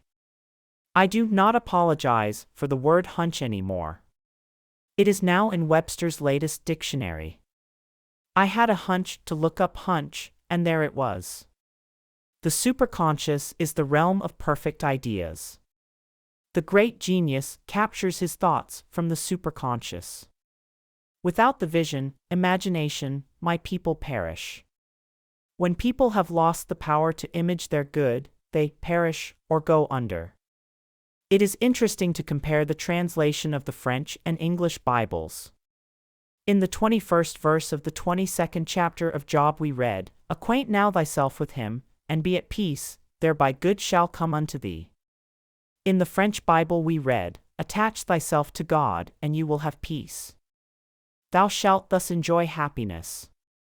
The 23rd verse, "If thou return to the Almighty, thou shalt be built up, thou shalt put away iniquity far from thy tabernacles." In the French translation we read, "Thou shalt be re-established if thou returnest to the Almighty, putting iniquity far off from your dwellings." In the 24th verse we read a new and amazing translation. The English Bible reads, "Then shalt thou lay up gold as dust, and the gold of Ophir as the stones of the brooks." The French Bible says, "Throw gold into the dust, the gold of Ophir amongst the pebbles of the torrents, and the Almighty shall be thy gold, thy silver, thy riches." This means if people are depending entirely on their visible supply, it is even better to throw it away and trust absolutely to the Almighty for gold, silver, and riches. I give an example in the story told me by a friend. A priest went to visit a nunnery in France, where they fed many children. One of the nuns, in despair, told the priest they had no food, the children must go hungry. She said that they had but one piece of silver, about the value of $0.25. They needed food and clothing. The priest said, "Give me the coin." She handed it to him, and he threw it out the window. "Now," he said, "rely entirely upon God." Within a short time, friends arrived with plenty of food and gifts of money. This doesn't mean to throw away what money you have, but don't depend upon it. Depend upon your invisible supply, the bank of the imagination. Let us now attach ourselves to God and have peace. For he shall be our gold, our silver, and our riches. The inspiration of the Almighty shall be my defense, and I shall have plenty of silver. Chapter 10. I shall never want. The Lord is my shepherd, I shall not want. Psalms 23 verse 1. The 23rd Psalm is the best known of all the Psalms. We might say that it is the keynote to the message of the Bible. It tells man he shall never want, when he has the realization, or conviction, that the Lord is his shepherd, the realization that infinite intelligence supplies every need. If you get this conviction today, every need will be met now and forevermore. You will draw, instantly, from the abundance of the spheres, whatever you desire or require, for what you need is already on your pathway. A woman suddenly had the realization, the Lord is my shepherd, I shall never want. She seemed to be touching her invisible supply. She felt outside of time and space. She no longer relied on the external.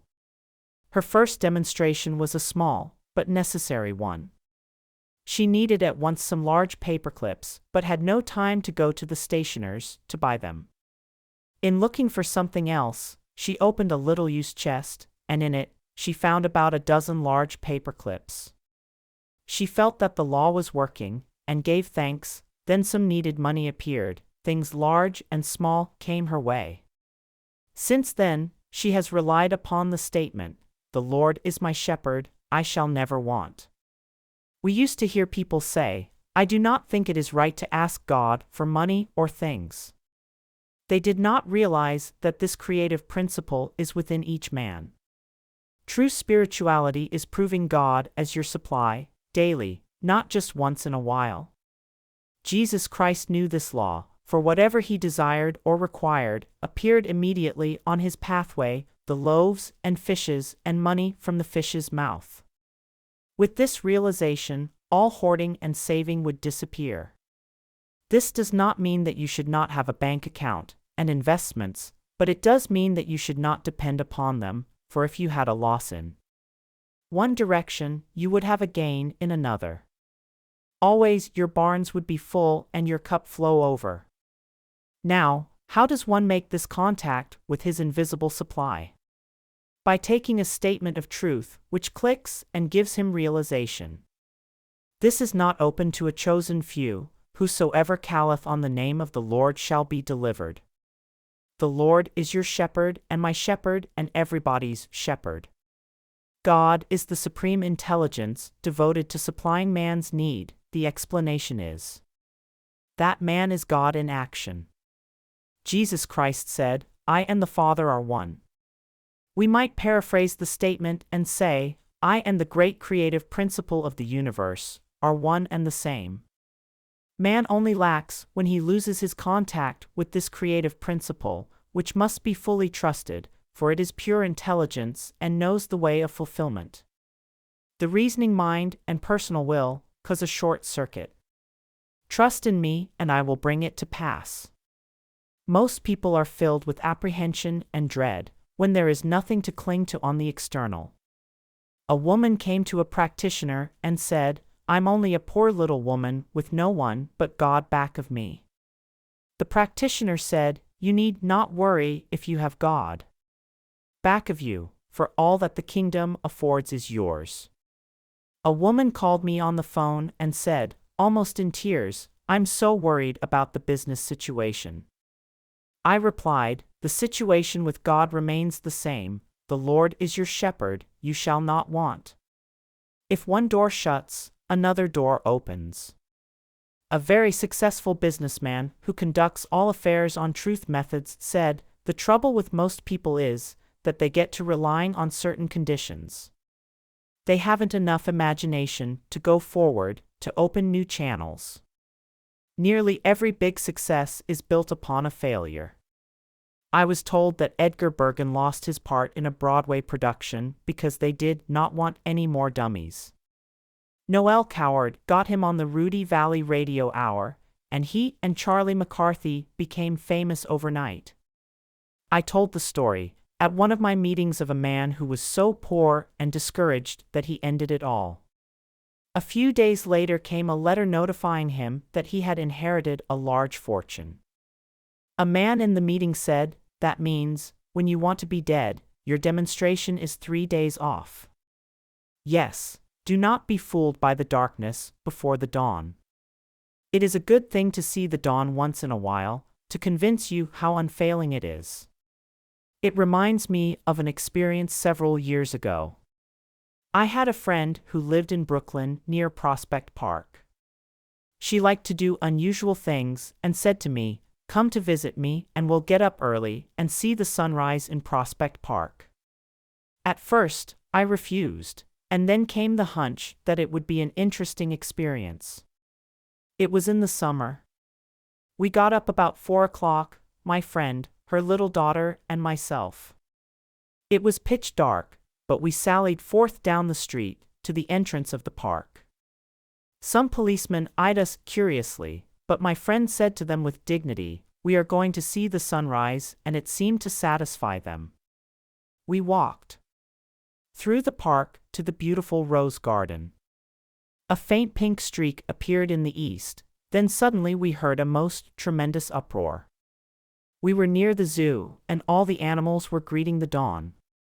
The lions and tigers roared, the hyenas laughed, there were shrieks and howls, every animal had something to say, for a new day was at hand. It was indeed most inspiring. The light slanted through the trees, everything had an unearthly aspect. Then, as it grew lighter, our shadows were in front instead of behind us. The dawn of a new day.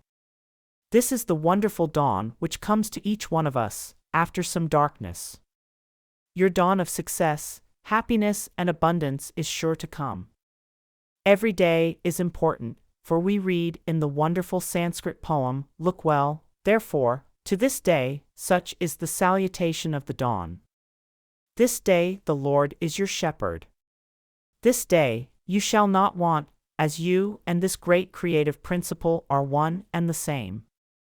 The 34th Psalm is also a psalm of security. It starts with a blessing for the Lord. "I will bless the Lord at all times, his praise shall continually be in my mouth. They that seek the Lord shall not want any good thing." Seeking the Lord means that man must make the first move.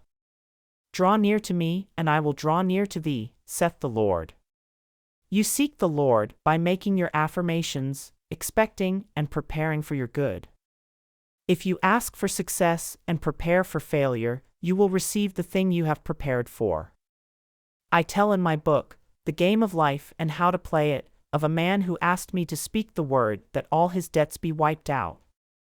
After the treatment, he said, "Now I'm thinking what I'll say to the people when I haven't the money to pay them." A treatment won't help you if you haven't faith in it, for faith and expectancy impresses the subconscious mind with the picture of fulfillment. In the 23rd Psalm we read, "He restoreth my soul." Your soul is your subconscious mind and must be restored with the right ideas. Whatever you feel deeply is impressed upon the subconscious and manifests in your affairs. If you are convinced that you are a failure, you will be a failure until you impress the subconscious with the conviction you are a success. This is done by making an affirmation which clicks. A friend in a meeting said that I had given her the statement as she was leaving the room, "The ground you are on is harvest ground." Things with her had been very dull, but this statement clicked. harvest ground," rang in her ears. Good things immediately commenced to come to her, and happy surprises. The reason it is necessary to make an affirmation is because repetition impresses the subconscious. You cannot control your thoughts at first, but you can control your words, and Jesus Christ said, "By your words you are justified, and by your words you are condemned." Every day choose the right words, the right thoughts. The imaging faculty is the creative faculty. Out of the imaginations of the heart come the issues of life. We have all a bank we can draw upon, the bank of the imagination.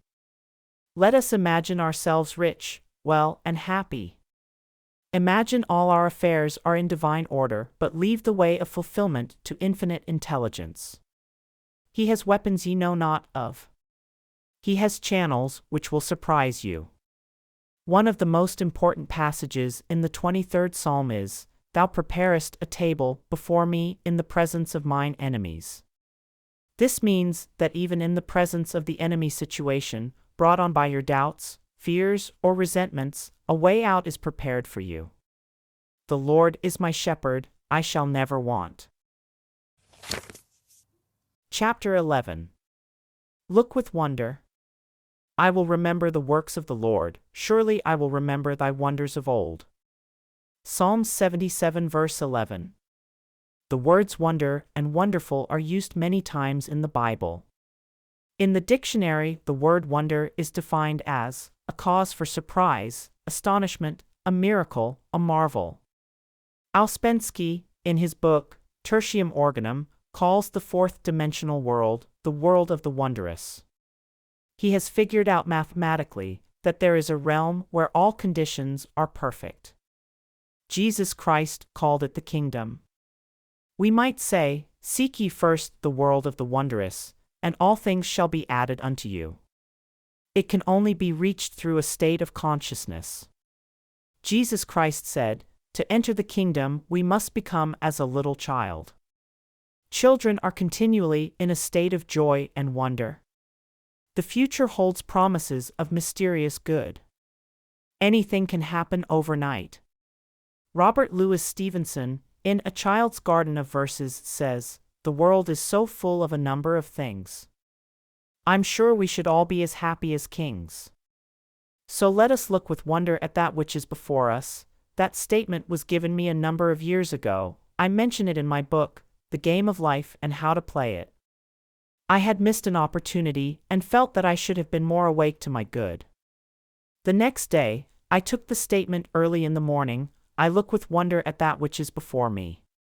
At noon the phone rang, and the proposition was put to me again. This time I grasped it. I did indeed look with wonder, for I never expected the opportunity to come to me again. A friend in one of my meetings said the other day that this statement had brought her wonderful results. It fills the consciousness with happy expectancy. Children are filled with happy expectancy until grown-up people and unhappy experiences bring them out of the world of the wondrous. Let us look back and remember some of the gloomy ideas which were given us. Eat the speckled apples first. Don't expect too much, then you won't be disappointed. You can't have everything in this life. Childhood is your happiest time. No one knows what the future will bring. What a start in life! These are some of the impressions I picked up in early childhood. At the age of 6, I had a great sense of responsibility. Instead of looking with wonder at that which was before me, I looked with fear and suspicion. I feel much younger now than I did when I was 6. I have an early photograph taken about that time, grasping a flower, but with a careworn and hopeless expression. I had left the world of the wondrous behind me. I was now living in the world of realities, as my elders told me, and it was far from wondrous. It is a great privilege for children to live in this age, when they are taught truth from their birth. Even if they are not taught actual metaphysics, the ethers are filled with joyous expectancy. You may become a Shirley Temple or a Freddie Bartholomew or a great pianist at the age of 6 and go on a concert tour. We are all now back in the world of the wondrous, where anything can happen overnight, for when miracles do come, they come quickly. So let us become miracle conscious and prepare for miracles, expect miracles, and we are then inviting them into our lives. Maybe you need a financial miracle. There is a supply for every demand. Through active faith, the word, and intuition, we release this invisible supply. I will give an example. One of my students found herself almost without funds. She needed $1,000, and she had had plenty of money at one time and beautiful possessions, but had nothing left but an ermine wrap. No fur dealer would give her much for it. I spoke the word that it would be sold to the right person for the right price, or that the supply would come in some other way. It was necessary that the money manifest at once. It was no time to worry or reason. She was on the street making her affirmations. It was a stormy day. She said to herself, I'm going to show active faith in my invisible supply by taking a taxi cab. It was a very strong hunch. As she got out of the taxi, at her destination, a woman stood waiting to get in. It was an old friend, a very, very kind friend. It was the first time in her life she had ever taken a taxi, but her Rolls-Royce was out of commission that afternoon. They talked, and my friend told her about the ermine wrap. Why, her friend said, I will give you $1,000 for it. And that afternoon she had the check. God's ways are ingenious, His methods are sure. A student wrote me the other day that she was using that statement, God's ways are ingenious, His methods are sure. A series of unexpected contacts brought about a situation she had been desiring. She looked with wonder at the working of the law. Our demonstrations usually come within a split second.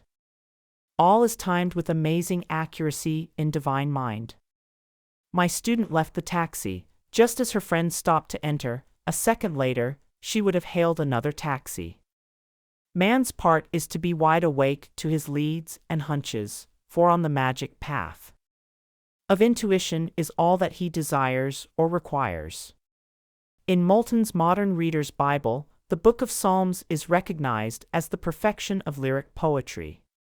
The musical meditation, which is the essence of lyrics, can find no higher field than the devout spirit which at once raises itself to the service of God, and overflows on the various sides of active and contemplative life.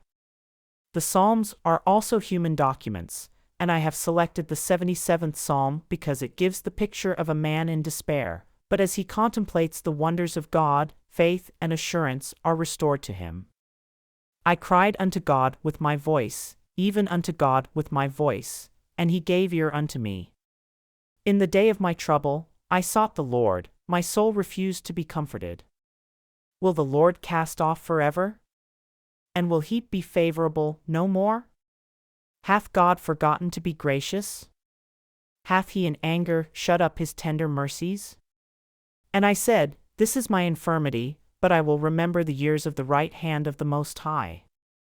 I will meditate also of all thy work and talk of thy doings.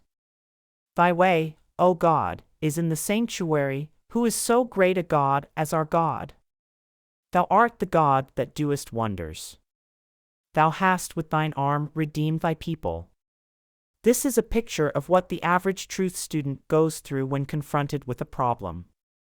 He is assailed by thoughts of doubt, fear, and despair. Then some statement of truth will flash into his consciousness. God's ways are ingenious, His methods are sure. He remembers other difficulties which have been overcome, his confidence in God returns. He thinks, what God has done before, He will do for me and more. I was talking to a friend not long ago who said, I would be pretty dumb if I didn't believe God could solve my problem. So many times before, wonderful things have come to me, I know they will come again. So the summing up of the 77th Psalm is, what God has done before, He now does for me and more. It is a good thing to say when you think of your past success, happiness, or wealth. All loss comes from your own vain imaginings. Fear of loss crept into your consciousness, you carried burdens and fought battles, you reasoned instead of sticking to the magic path of intuition. But in the twinkling of an eye, all will be restored to you, for as they say in the East, what Allah has given cannot be diminished.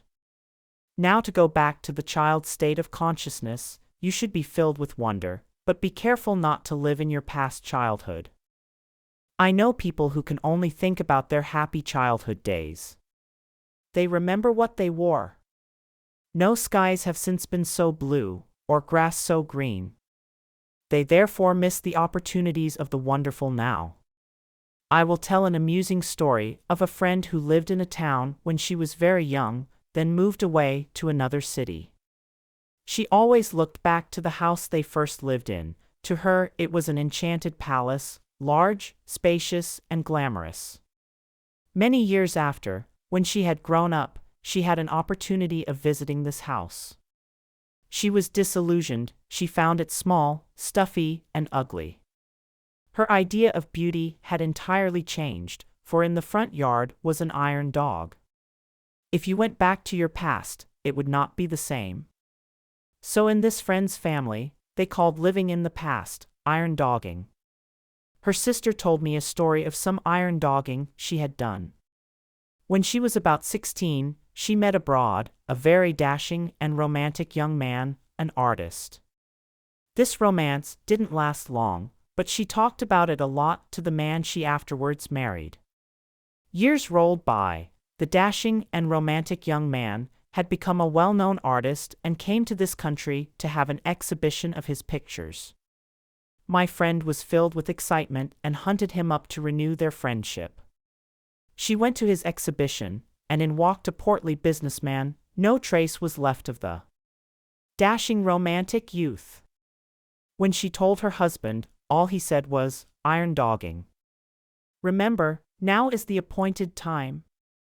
Today is the day. And your good can happen overnight. Look with wonder at that which is before you. We are filled with divine expectancy. I will restore to you the years which the locusts have eaten. Now let each one think of the good which seems so difficult to attain. It may be health, wealth, happiness, or perfect self-expression. Do not think how your good can be accomplished, just give thanks that you have already received on the invisible plane, therefore the steps leading up to it are secured also. Be wide awake to your intuitive leads, and suddenly, you find yourself in your promised land. I look with wonder at that which is before me." Chapter 12. Catch up with your word. And it shall come to pass, that before they call, I will answer, and while they are yet speaking, I will hear. Isaiah 65 verse 24. Catch up with your good.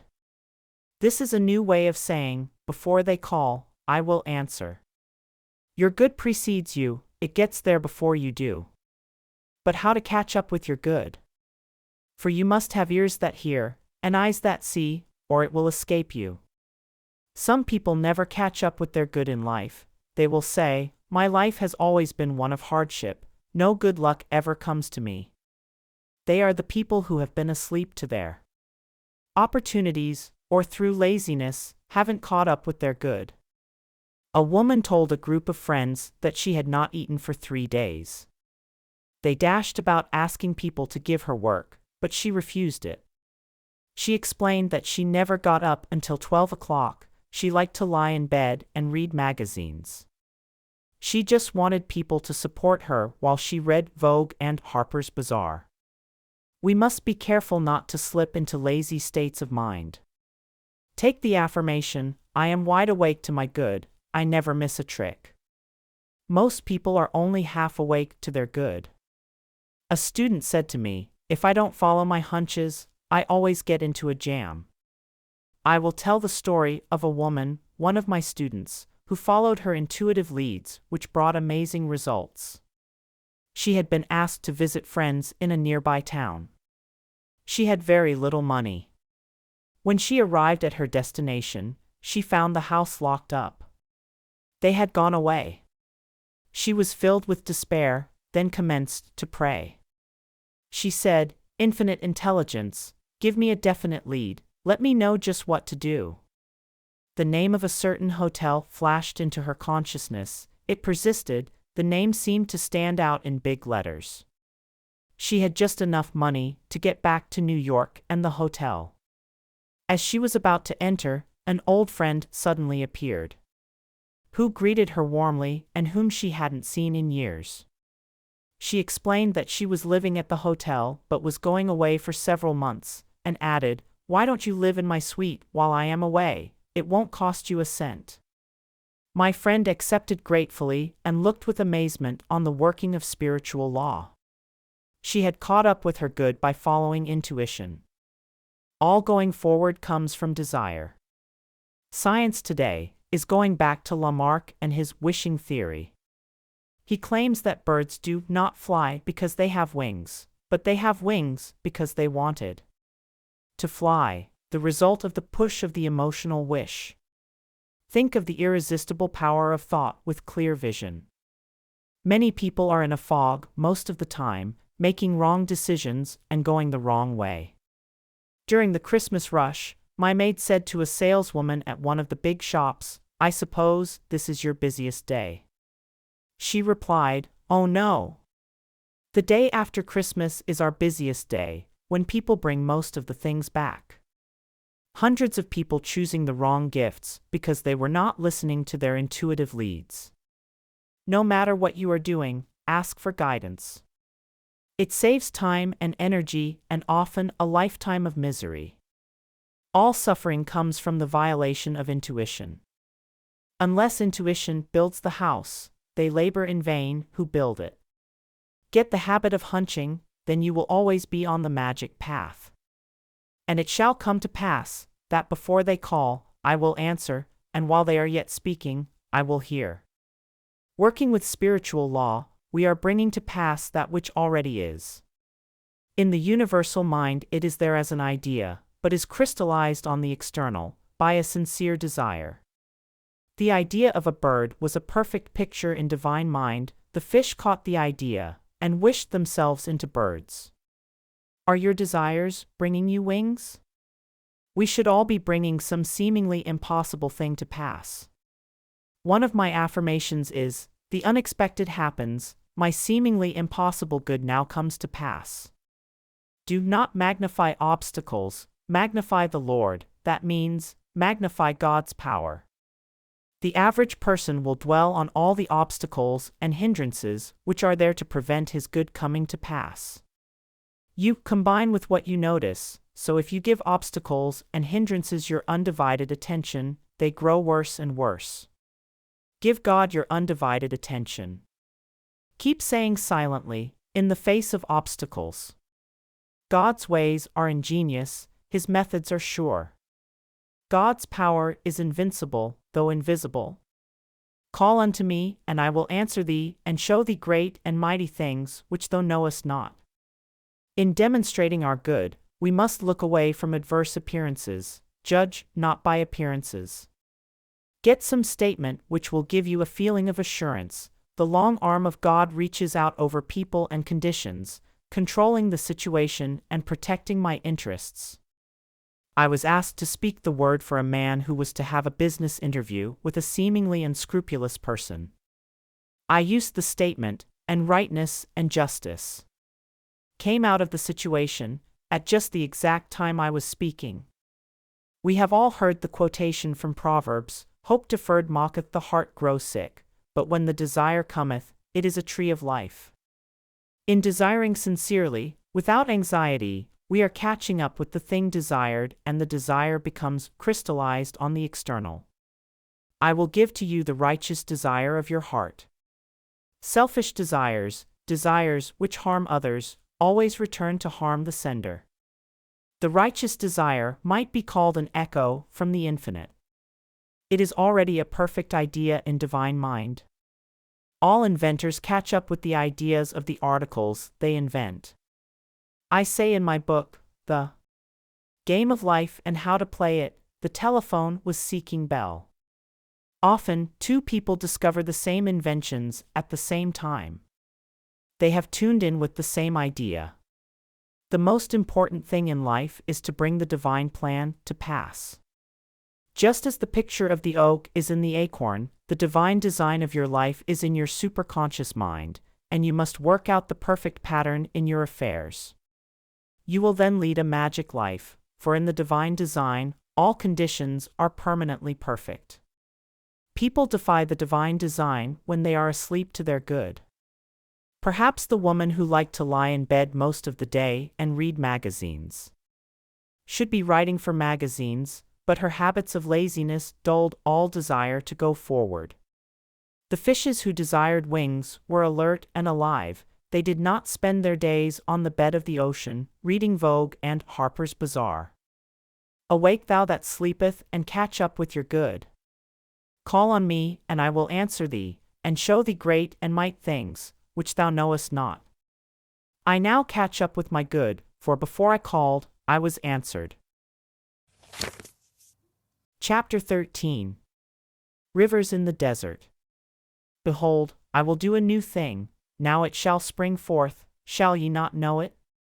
I will even make a way in the wilderness, and rivers in the desert. Isaiah 43 verse 19. In this 43rd chapter of Isaiah are many wonderful statements, showing the irresistible power of supreme intelligence, coming to man's rescue in times of trouble. No matter how impossible the situation seems, infinite intelligence knows the way out. Working with God power, man becomes unconditioned and absolute. Let us get a realization of this hidden power that we can call upon at any moment. Make your contact with infinite intelligence, the God within, and all appearance of evil evaporates, for it comes from man's vain imaginings. In my question and answer class, I would be asked, how do you make a conscious contact with this invincible power? In reply, by your word. By your word you are justified. The centurion said to Jesus Christ, "Speak the word, Master, and my servant shall be healed. Whosoever calleth on the name of the Lord shall be delivered." Notice the word, call. You are calling on the Lord or law when you make an affirmation of truth. As I always say, take a statement which clicks, that means, gives you a feeling of security. People are enslaved by ideas of lack of love, lack of money, lack of companionship, lack of health, and so on. They are enslaved by the ideas of interference and incompletion. They are asleep in the Adamic dream. Adam, generic man, ate of Maya, the tree of illusion, and saw two powers, good and evil. The Christ mission was to wake people up to the truth of one power, God. Awake thou that sleepeth. If you lack any good thing, you are still asleep to your good. How do you awake from the Adamic dream of opposites, after having slept soundly in the race thought for hundreds of years? Jesus Christ said, "When two of you agree, it shall be done." It is the law of agreement. It is almost impossible to see clearly your good, for yourself. That is where the healer, practitioner, or friend is necessary. Most successful men say they have succeeded because their wives believed in them. I will quote from a current newspaper, giving Walter P. Chrysler's tribute to his wife. "Nothing," he once said, "has given me more satisfaction in life than the way my wife had faith in me from the very first, through all those years." Chrysler wrote of her, "It seemed to me I could not make anyone understand that I was ambitious except Della.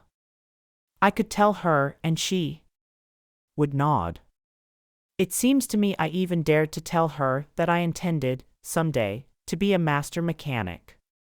She always backed his ambitions." Talk about your affairs as little as possible, and then only to the ones who will give you encouragement and inspiration. The world is full of wet blankets, people who will tell you it can't be done, that you are aiming too high. As people sit in truth meetings and services, often a word or an idea will open a way in the wilderness. Of course, the Bible is speaking of states of consciousness. You are in a wilderness or desert when you are out of harmony, when you are angry, resentful, fearful, or undecided. Indecision is the cause of much ill health, being unable to make up your mind. One day, when I was in a bus, a woman stopped it and asked the conductor its destination. He told her, but she was undecided. She got halfway on, and then got off, then on again. The conductor turned to her and said, "Lady, make up your mind."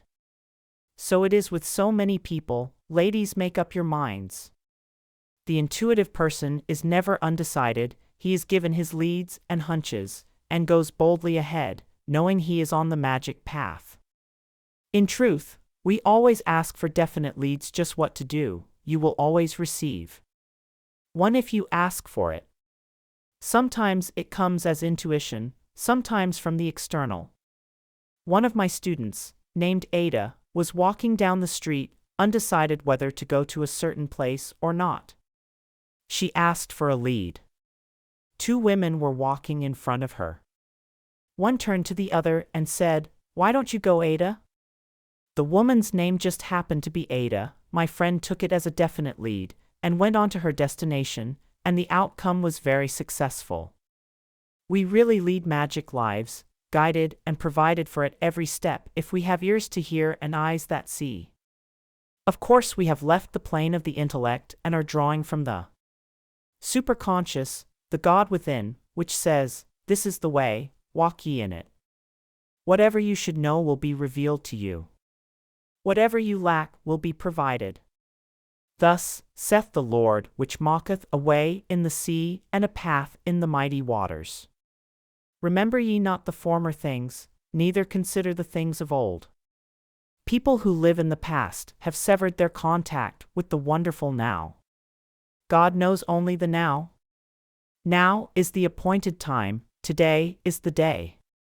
Many people lead lives of limitation, hoarding and saving, afraid to use what they have, which brings more lack and more limitation.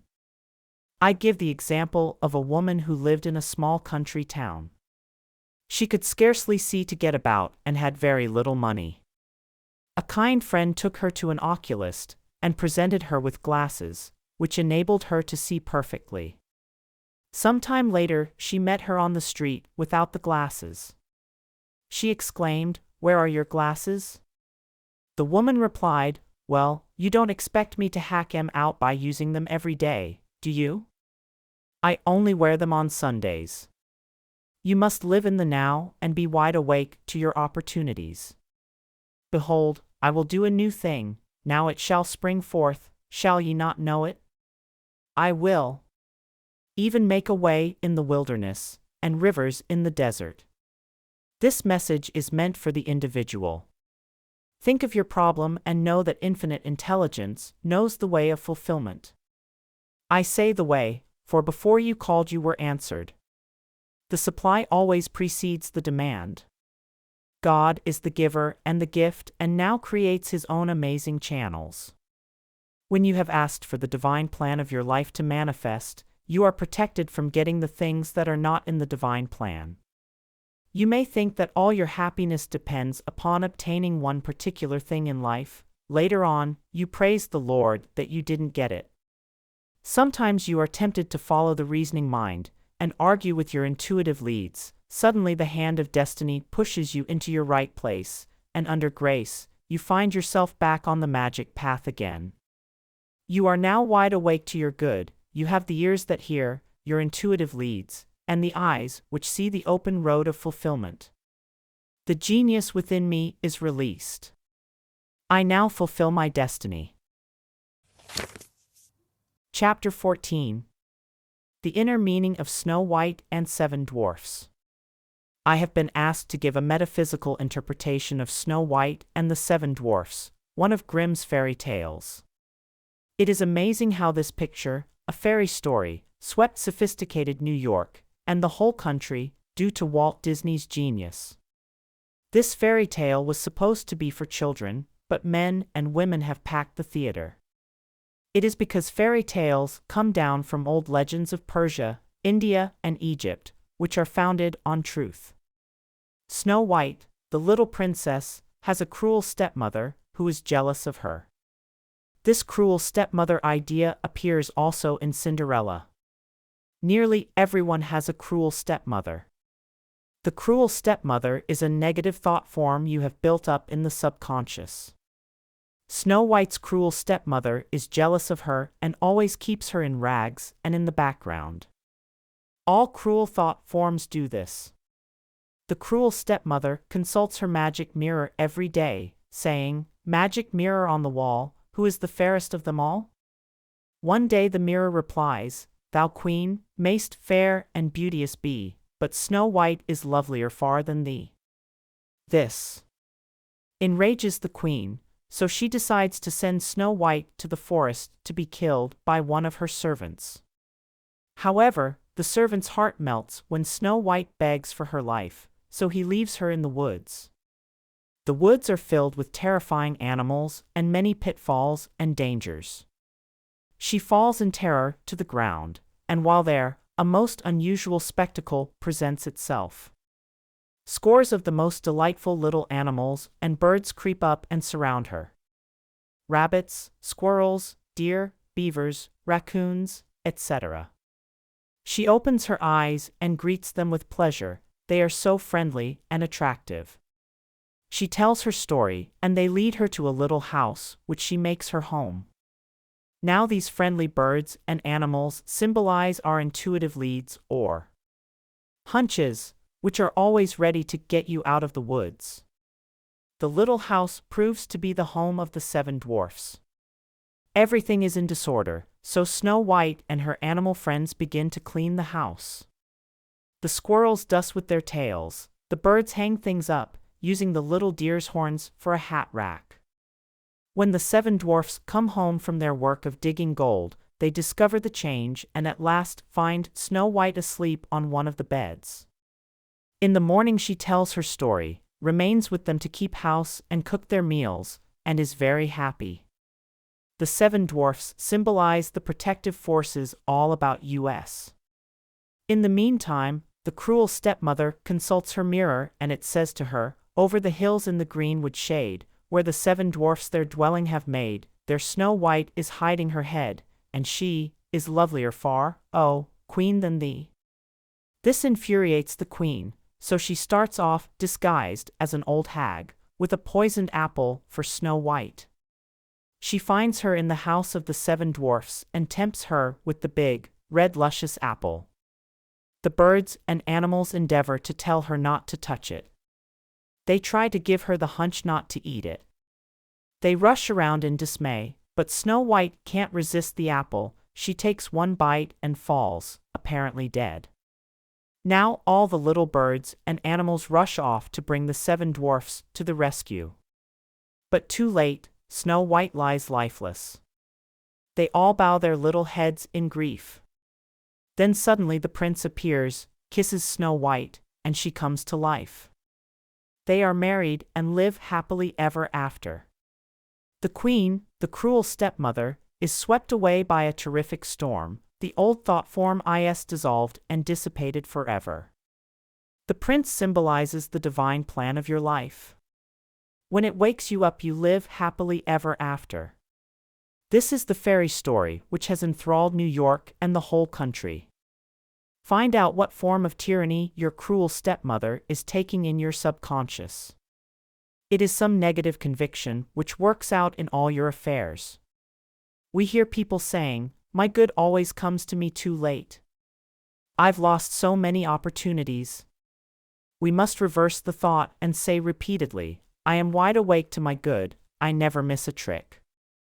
We must drown out the dreary suggestions of the cruel stepmother. Eternal vigilance is the price of freedom from these negative thought forms. Nothing can hinder, nothing can delay the manifestation of the divine plan of my life. The light of light streams on my pathway, revealing the open road of fulfillment. As we reach the final pages of The Secret Door to Success, remember, your destiny is shaped by your thoughts, words, and unwavering faith. Florence Scovel Shinn has shown us that success is not a distant dream but a reality waiting to be claimed. With the right mindset and affirmations, you can unlock doors you never imagined possible. Thank you for joining this journey to abundance, joy, and divine fulfillment. If these teachings have inspired you, don't keep them to yourself, spread the wisdom. Like, share, and subscribe so that more people can discover the secret to success. Your breakthrough is just one thought away. Keep believing, keep affirming, and watch miracles unfold. See you on the path to greatness.